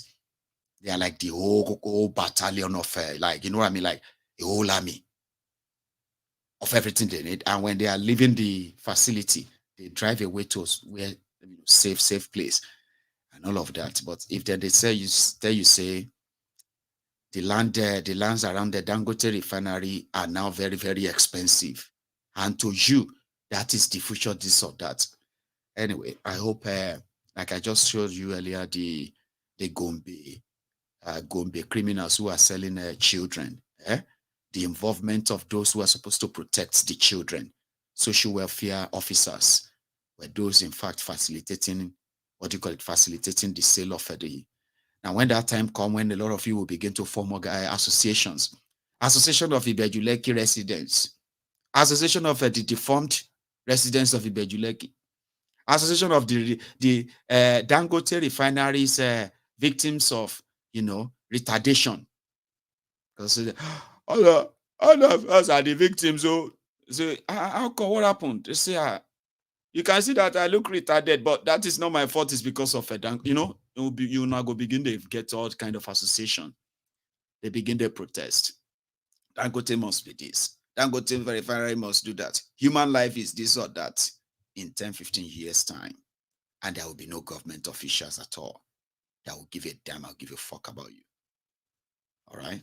That's the upside part of it. Apart from that, I really, really do wish that your refinery, that Dangote refinery actually really works. It doesn't really matter anyway, because of what value is he going to add? Per se, than just to make Dangote and his friends richer and you poorer. You don't believe me? That's all right. So the last part of tonight is I was going to take calls, But we have kind of overshot our time. So I'm just going to continue to talk to you until I'm tired. And I can then just call it a night. How many of you remember this, by the way? I don't know. I just stumbled on it today. When I read that, in case if all of you don't know, the last time that the Supreme Court of Nigeria or the Supreme Court of Injustice in Nigeria said they gave a ruling in Mazi Nnamdi Kanu's trial.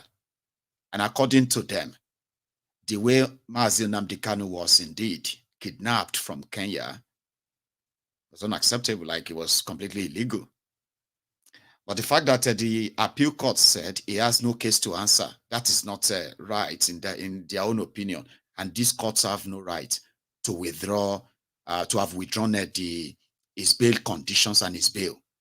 These were the statement of the Supreme Court like weeks ago now. But do you know something? In that their ruling and judgment, which means they said the case should be returned back to their lower court, appeal court, and they should look into why his bail was revoked and it should be reinstated. All of that stuff should like go back there. Do you know up till now, the same Supreme Court hasn't released that judgment? Because you can't go back to any court if the court that ruled that you should go back also failed to assign. Maybe not Supreme Court will assign, maybe not NJC will assign, maybe not, I don't know who is supposed to reassign the case to this lower court. But intentionally, it hasn't left the Supreme Court since that day you heard about it. Up till now. Even though they told you that, oh yeah, it is called delay tactics. They are not pursuing justice of anything. And that's why his lawyers believe that now Mazi Nnamdi Kanu is now a victim of illegal detention in Nigeria. And that is not a joke. And I believe that even when I read that, like the way I felt was like, I'm going to actually like encourage more people to intensify the general demand for the release of Mazi Nnamdi Kanu unconditionally, like you've never done it before. I felt like I'm going to actually like help amplify that, because they can keep him there. Same court that said keeping him in detention like that is injustice. The same Supreme Court, too. But they have technically refused to release that judgment so that they can say, oh, it is now back to the appeal court. Now, the appeal president of Mr. President, Mrs. President of Appeal Court, we need you to assign this case. Now, they are still holding it. Then they will spend another they will spend another month, right, before they finally assign it. Then they will spend another month before they finally pick a normal day and hearing and all of that. Then they will continue to adjourn. And ladies and gentlemen, I can tell you this officially, right? That Tinubu has inherited Mazi Nnamdi Kanu, who happened to be the Boko Haram's enemy. So Tinubu has inherited the Boko Haram's enemy. So it is now kind of proper and very okay to say Tinubu is the one holding Nnamdi Kanu. Don't listen to whatever anybody tells you. And do anything you can. Do anything you want with that information. Also, when you go out there, or when you speak at any forum, when you write that your own article, that piece, and everything you do in your own capacity, you need to begin to make it clearer to the whole world. It is Tinubu that is holding Nnamdi Kanu. It is not because he's afraid of any North. Some people might tell you that you cannot just release him like that. It's going to upset these people. No. That's bullshit. You are giving excuses for him. Nah. It is all practically intentional. All practically intentional. And if you really want to raise the voice, raise it in that direction. It is going to yield that way. And any motherfucker that tells you that you are wrong for believing that Tinubu is holding Nnamdi Kanu and other people's interests is being protected by the same Tinubu until it's going to be convenient for him, when he can use Nnamdi Kanu for his own political leverage. Do not let him turn Nnamdi Kanu to his own guinea pig. Boko Haram kept him as a trophy.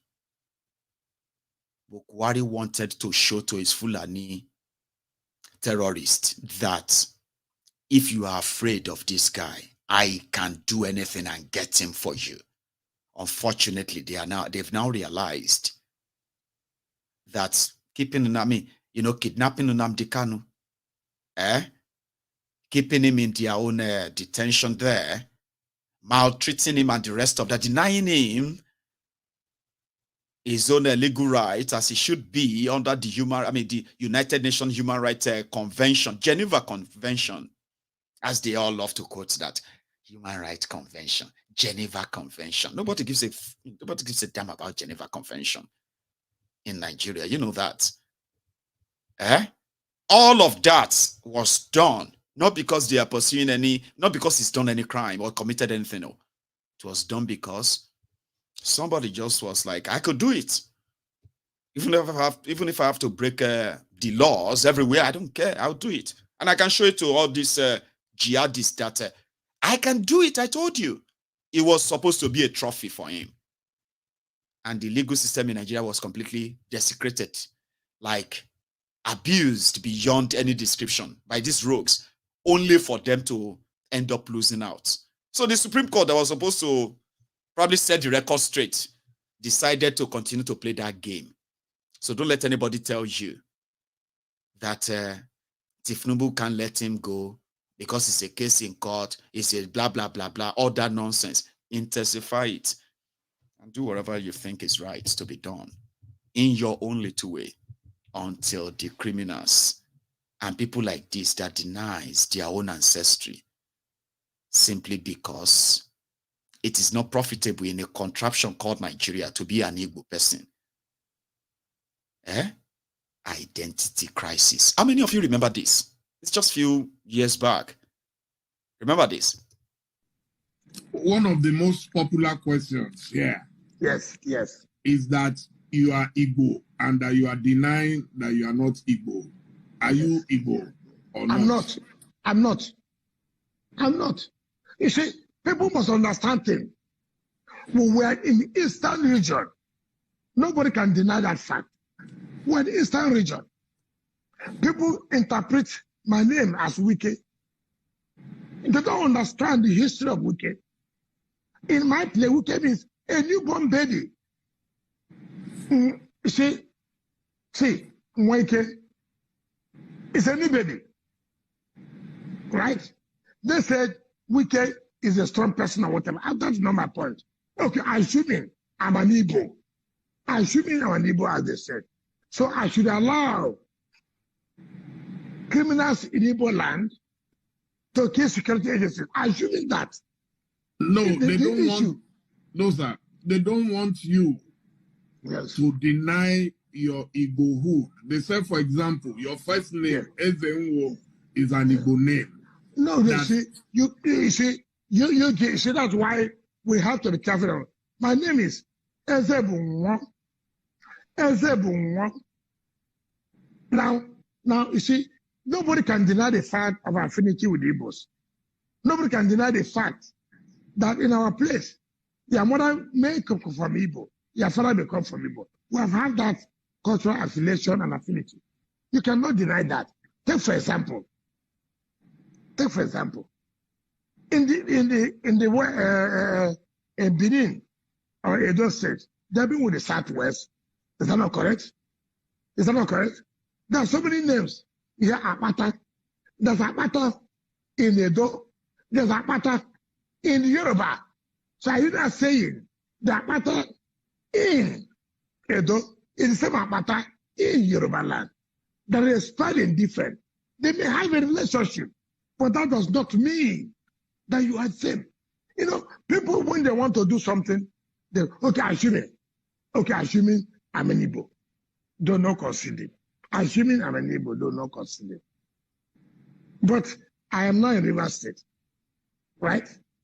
So because I'm an Igbo in River State, so I should allow criminals from my area, who they say as Igbos, to go and kill security forces, agents. Is that what I'm trying to say? I'm not one politician that for whatever political mileage, I will not change my identity. I will not. And people should understand that. I've given you a difference between Abata in Edo, Abata in the West. And that is the same Abata. They may have some relationship. You never can tell. After all, there's nobody that can say you came on your own. We have all links here and there. Some people trace, today. Some Equatorial people in their own history say we come from Benin, right? We come from Benin. Okay, I may believe the history. History is not something you can say is sacrosanct. Some people have their own views about history. No, from what we have read, people came from here. From what we have read, people came from here. But assuming people now say we are from Benin, position is now zoned to Benin. Therefore, I will go and contest that election because my history, my progenitor, my origin, they're from Benin. Okay, like you, Dele Momodu, you're from Yoruba. And you came Oduduwa descended from heaven. Maybe I'm actually from Edo State. Okay, no, I'm just sorry. Okay, fine. You see, the Dele Momodu. You see, Dele too was from Edo State. You see. No, but you see, some people will now say you are from the Yoruba because your name, your similar, your name resembles a Yoruba name. So you go explain tire with a wiki. Talk about yourself. Tell us about your own ancestors. Explain to people what you know. They are kind of convince them and say, well, the names may sound similar, but I'm not Igbo. Baba, this is one of those that if he continue to have his way, Nnamdi Kanu will remain in that place. That's why I told you. Don't let anybody tell you that if Tinubu cannot let Nnamdi Kanu go after all that is on record. Because as criminally minded person, he will look for a way to leverage and take advantage of it, believing that, like we said, whatever money, like he always said, right, himself, he said, whatever money cannot do, more money will do it. And maybe this is the opportunity for him to meet Nnamdi Kanu for the first time. As usual, offer him something. I wouldn't know why he would do that. I'm just saying. You remember there are some of you who once upon a time believed that Nnamdi Kanu was working for Tinubu. I have seen adults, grown-up adults, with supposed brain in their head that have kind of publicly and privately, confidently said, my brother, you don't understand. You see how this IPOB gone self, eh? Tinubu know about it. Make I tell you. No, you don't understand. See, Nnamdi Kanu as well, eh? It's like this. I don't want to say everything. I say, really? Yes, now. You don't know Tinubu. I say, I'm God to you, to your confidence to feel sorrow. I know. You are not like that anymore, Abi. But there are people like that. They will tell you confidently. You know how much money that Tinubu give Nnamdi Kanu? Do you know how much money Buhari give Kene? And I'm like, person we born you now, go they look at you and say, Allah, thank God I have a child, I have a son. You know that kind of thing that you just look at somebody and be like, you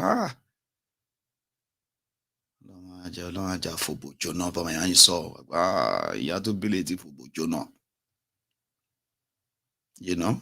I say, look at him. Very, very, very handsome, but it's a waste of space. And I've seen that before.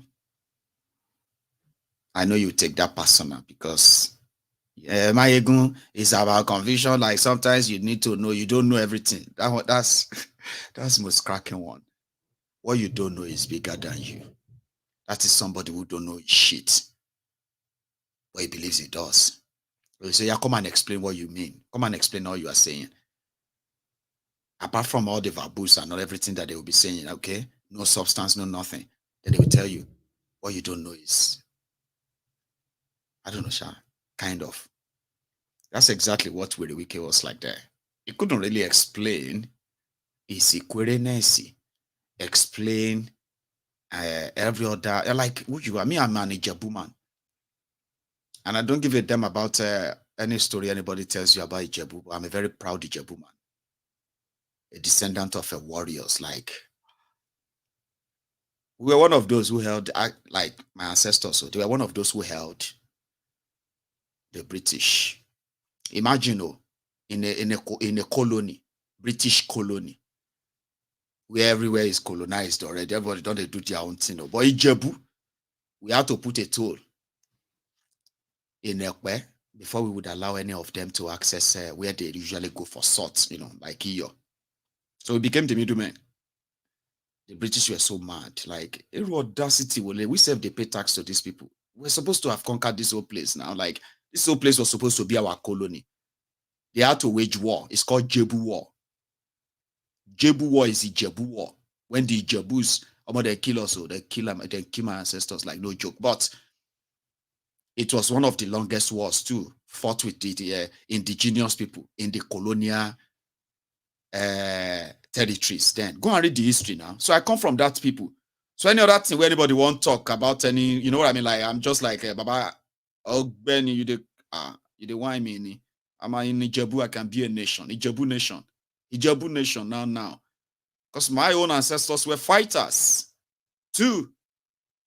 That was when they brought, that Arsenal logo, Canyon. I mean, Canyon folder. Canyon folder, they call it. You know that gunners, you see that thing? That was the first time they would use that kind of a thing in a war in that era. When they shoot like about 3-4 of them, and the Canyon landed and blew people out of the ground to the up like, almost, Which kind of weapon be this? They now believe that the gods of the Oyinbo, the jars of the Oyinbo, was stronger than their own. So they surrendered. And the toll gate was taken off. Go and read the history. I am from that part. So Werewike should be able to tell you how his own ancestors were before they were linked to the Igbos or linked to the Benis and the rest of that. As an Ijebu man, do you know something? If not because, and that's one thing they blamed Awolowo for. Do you know that they believe that it was Awolowo, that brought the idea of all of us are Yorubas to the mainstream? It was Awolowo. That's why you see, because normal. Now the people from Oyo, the Oyo people, they believe that they are the real and original Yoruba. You see, the ones who are from Ife, they believe that they are the real Yorubas too. There are others too who have their different history. You see the history of Oduduwa and all of that. Before they recreated everything, they now put them in the mainstream. We as Ijebus, I'm saying this to you now so that you will understand, okay? As Ijebus, we don't believe that Oduduwa came from any Mecca or came from anywhere. Do you understand? We believe that as Ijebus, they say we carry our own crown. The Ajebu ordered for a crown. The Ajebu who now ordered for the crown became the first Awujale of Ijebuland. And as the Awujale of Ijebuland, the kingdom began to expand and expand and expand and expand, and it became Ijebu kingdom. We did not, we don't have it in our history that Oduduwa came to come and found Ijebu. No. But politically, it was Awolowo. It was Awolowo that was like, all these Yoruba scattered, all these people scattered there. Everybody will tell you I'm Ijebu. I'm Egba. We are Egba people, not Yoruba. We are, we are Oyo. So Oyo people kind of feel like they are the ones who have the connection. So they created the history that way and the rest of that. But it was Awolowo who brought everybody to the mainstream. Everybody should identify as Yorubas as one, simply because of our geographical location and everything that we have all shared in common. Do you understand? In case if you don't know, I'm just saying it to you. History. That is why today you can see everybody from every part of the western part of Nigeria today identify as Yorubas. But me as Ijebu, in my history, Oduduwa did not play so much role there. And it's because that's who I am. But joining the mainstream of people I speak the same language with, like the common mainstream language, means that we share affinity together and all of that. And it worked well in the past. And it should be working well now, if not for the vagabonds that succeeded the brilliant minds like that of Awolowo. Sure, you understand? And that's why we are what we are today. And I don't even want to go into all of that one. So when the Wikis denied his Igbo-ness, because it is not viable in Nigeria to be Igbo. If you brag about it in some places, they will, especially places like that Rivers, he will be gone. They will do everything to finish him. And people like that are still there in the corridors of power, where the man who told him his own real history, Nnamdi Kanu, that told him, Wike, come, let me tell you the history of your ancestors. He became offended. He became angry. And you all know the story. So if anybody tells you now that don't blame Tinubu for why Nnamdi Kanu is still being locked up, or you go shake with one, because it's either they don't know what they are saying or they are trying to gaslight you to kind of like make it look normal. Supreme Court says that he shouldn't be locked up. He shouldn't have been treated the way he was treated. He shouldn't have been like attacked. They shouldn't have attacked his home and all of that stuff. And more than 3 weeks after that, nearly a month after that statement, they have not released that judgment to the lower court till now. Do they want him dead? Well, time shall tell. So I'll leave you at that, okay? Thank you so much. Thank you very much for tonight. I could kind of still take us extra, but come on. I've been kind of talking now for the past, how many minutes? Anyways, practically like more than 150, nearly 160 minutes. That's 2 hours, 35 minutes, 37 minutes. So I'm going to use the next maybe 5 minutes to gist with you and give you an update. You know, I told you about my coming up studio setup and all of that. Now I'll do some shalaye here. So I picked up the... What is that? So I picked up the lease agreement today, and I have also signed that. So it is actually coming real. So for those who can imagine things, all right, I am going to ask you to probably put your imagination to play now.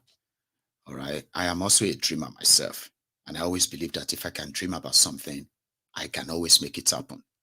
I always get the support I need most of the time when I need the support, but I never really want to kind of put any of this on anyone who doesn't really feel like it's necessary, okay? However, on Monday, in fact, I have had people, I've had about 2 people who have indeed donated something for this same cause in my PayPal. Thank you, by the way, if you are watching me. But let me tell you something. I don't care what I actually really get per se at the end of the day. What I pretty much love, which is something I cherished so much, is actually the intention to want to say, oh, I'm going to support him. You do not owe me any of that. Oh. Do you get that now? I mean, normally I should be able to kind of go and set up your studio, Joe. Don't ask us for this. I'm not asking you. All right? I'm just putting it out there that if you choose to kind of like, support this and all that, just remember, okay, that you are doing so because you want to. And to my own, to my regular donors and the rest, right? I was going to start this on Monday, but it doesn't really sound good to start it on Monday. So we're going to start it on Sunday. So, which is going to be in 2 days' time. So on Sunday, after a program like this, like I told you, so I'm going to put out the link for that support. And remember this. Now, I can even kind of say this, okay, also. Now, whatever you are giving that to me. The moment you give it, it becomes my money. Okay?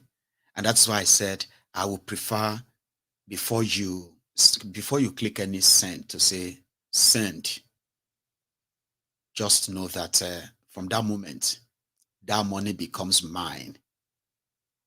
Okay? And when it comes to accountability, this is different. The why is different is because I believe that you are practically kind of like saving me from getting myself involved in some kind of a financial stress and burden. So that's what I see it as. The only proof I have to show is going to be when my studio is up. Okay. And that is the only responsibility I'm going to owe everyone, including those who are actually not, like there are so many of you that are never going to like donate. You would want to, but you just can't. And you will do everything to share it and tell everybody to please support this. I love this guy and I really, really want to. You know what I mean? So many times your own kindness is, you know what I mean? Like sometimes more than money. Okay. So I want to say, I kind of feel like saying this so that it won't be another 2 weeks or another 3 weeks.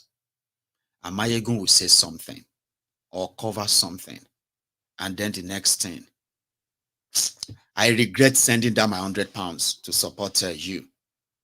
Regret yellow my pile. That's like me, as I am.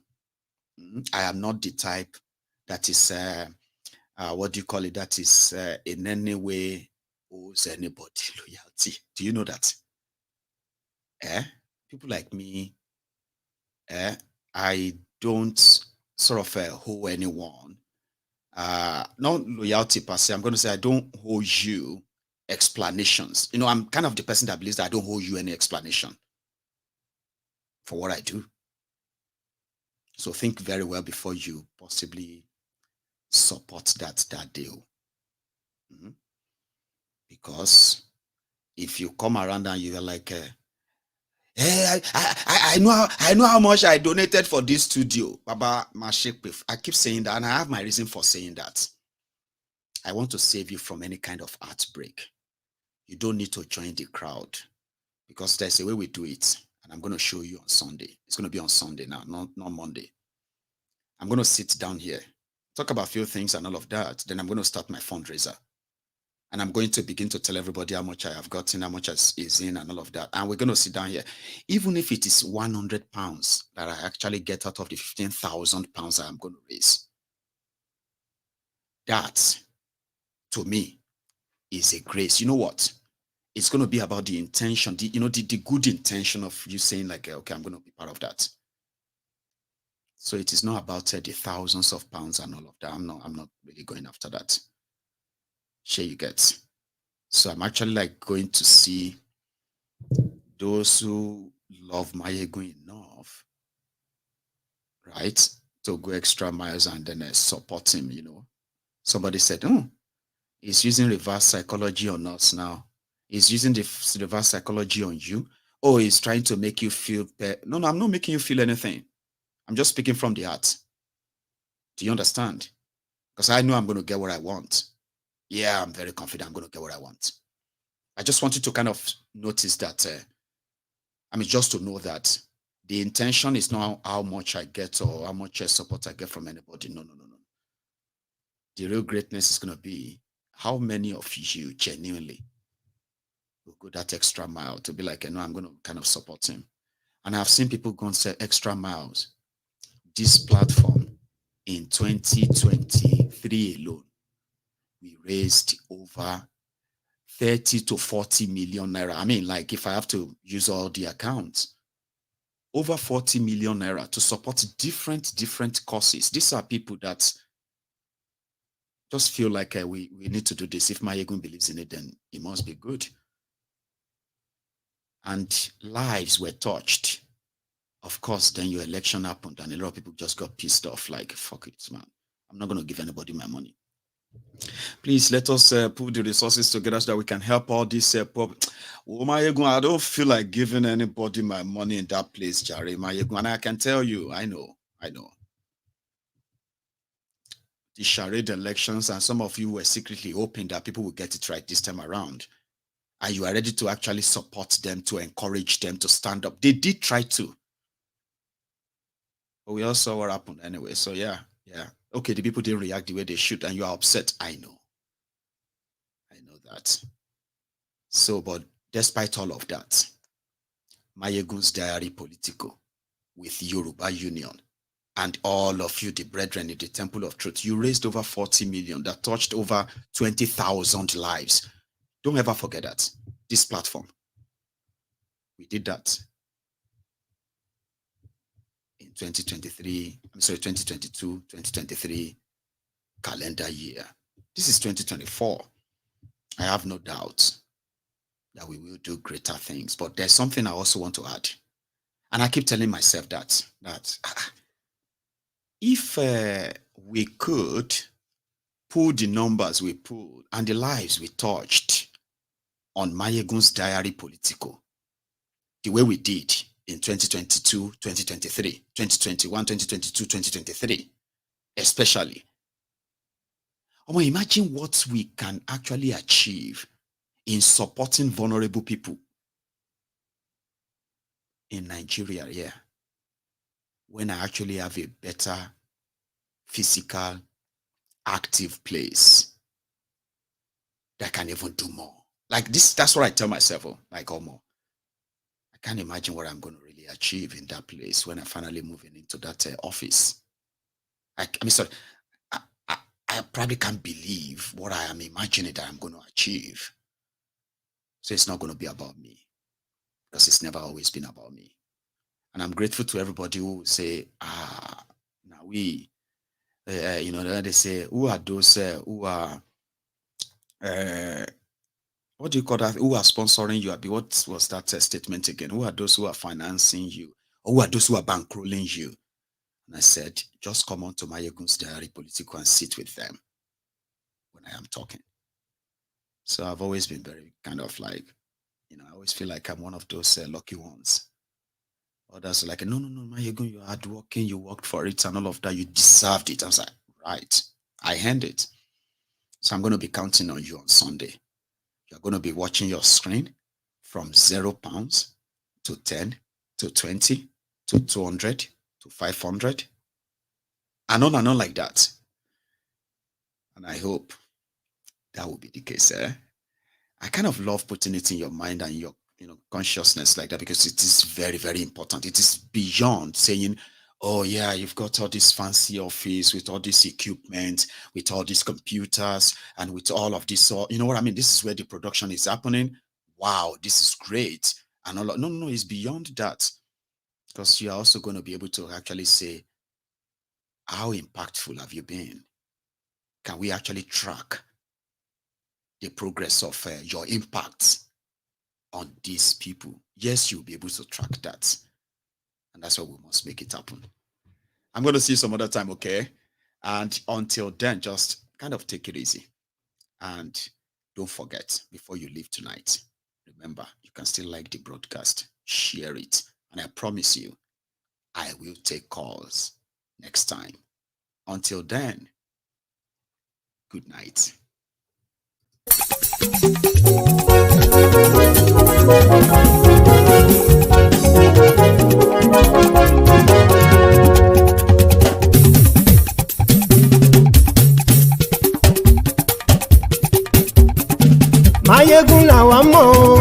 tó dòdòdò. Mayegun diary na him be number one. Mayegun làwa mọ̀ láwọn tó dòdòdò.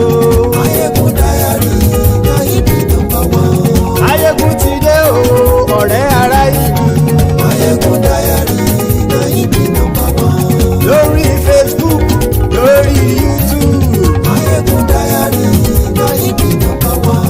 Gbogbo bó ṣe ń lọ ni Mayegun já wa sí. Mayegun diary na him be number one. Àṣírí ọ̀jẹ̀lú kì í bò níbẹ̀ o. Mayegun diary na him be number one. Bó bá ṣe eré àní Mayegun máa wí. Mayegun diary na him be number one. Ó sì tún ṣe eré wàá gbọ́ níbẹ̀ o. Mayegun diary na him be number one. Mayegun diary diary politico. Mayegun diary na him be number one. Godfatherism kò sí lọ́rọ̀ Mayegun. Mayegun diary na him be number one. Ẹ farabalẹ̀ sẹ́ o kẹgọ́rọ̀ lẹ́nu o. Mayegun diary na him be number one. Àní Mayegun làwa mọ̀ tó dòdòdò. Mayegun diary na him be number one.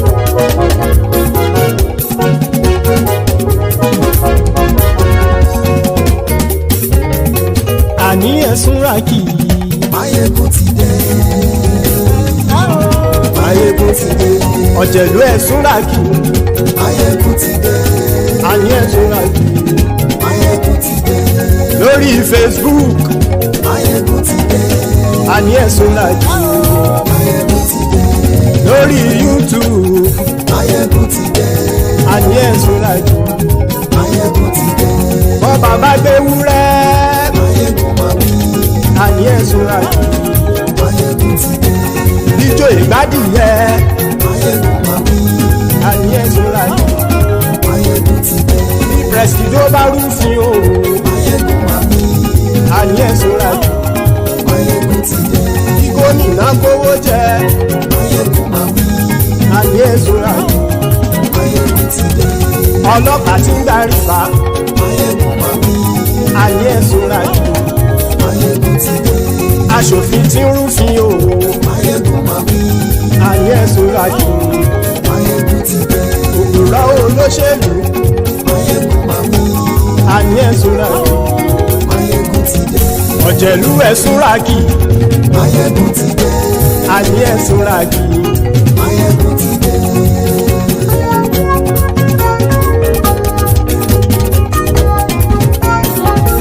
Mayegun ti dé. Gbogbo ọ̀jẹ̀lú ẹ̀sùn ràkì.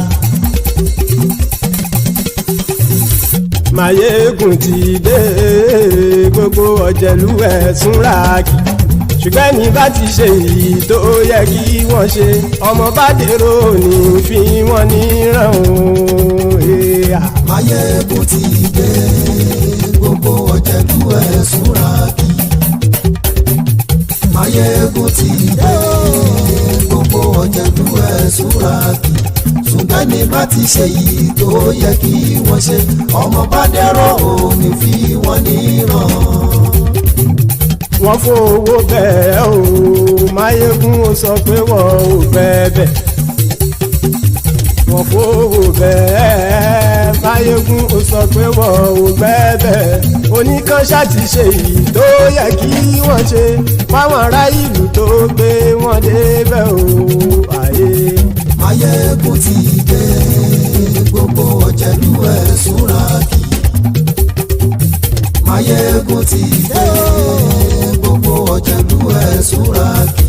Ṣùgbọ́n ní bá ti ṣe yìí tó yẹ kí wọ́n ṣe ọmọ bá dẹ́rọ̀ ò ní fi wọ́n níran. Kì máa yí ṣe eré ọ̀rọ̀ yìí kì í ṣe ẹ̀fẹ̀. Kì máa yí ṣe eré ọ̀rọ̀ yìí kì í ṣe ẹ̀fẹ̀. Ẹni bá ti lè lẹ́bọ̀ lẹ́rù o ọmọ bá dèrò kàṣà ìtú wọn síta. Mayegun ti dé.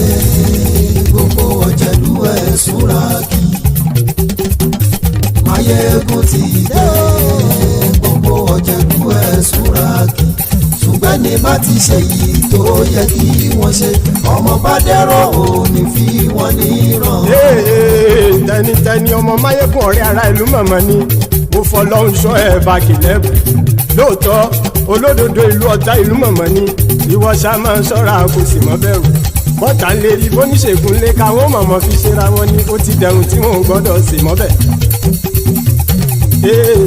èèpo ọ̀bọ lọmọ bá dérò tàjẹ́ ò gbọ́dọ̀ jẹ́ ó ti jọba lórí abínú ẹni kò sì mọ́ bùyà àìsíwọ́lu ní ẹnìkẹ́ ìgbódì ẹyin lábàrá o ó kó ẹni tó bá dán o ákàmù máyé ègún ti dé gbogbo ọ̀jẹ̀lúwẹ̀ túnra kì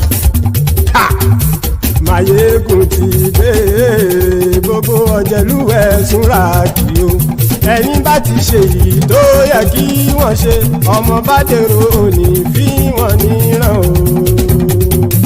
máyé ègún ti dé gbogbo ọ̀jẹ̀lúwẹ̀ túnra kì máyé ègún ti dé gbogbo ọ̀jẹ̀lúwẹ̀ túnra kì ṣùgbọ́n ní bá ti ṣe yìí tó yẹ kí wọ́n ṣe ọmọ bá dẹ́rọ̀ ò ní fi wọ́n níran.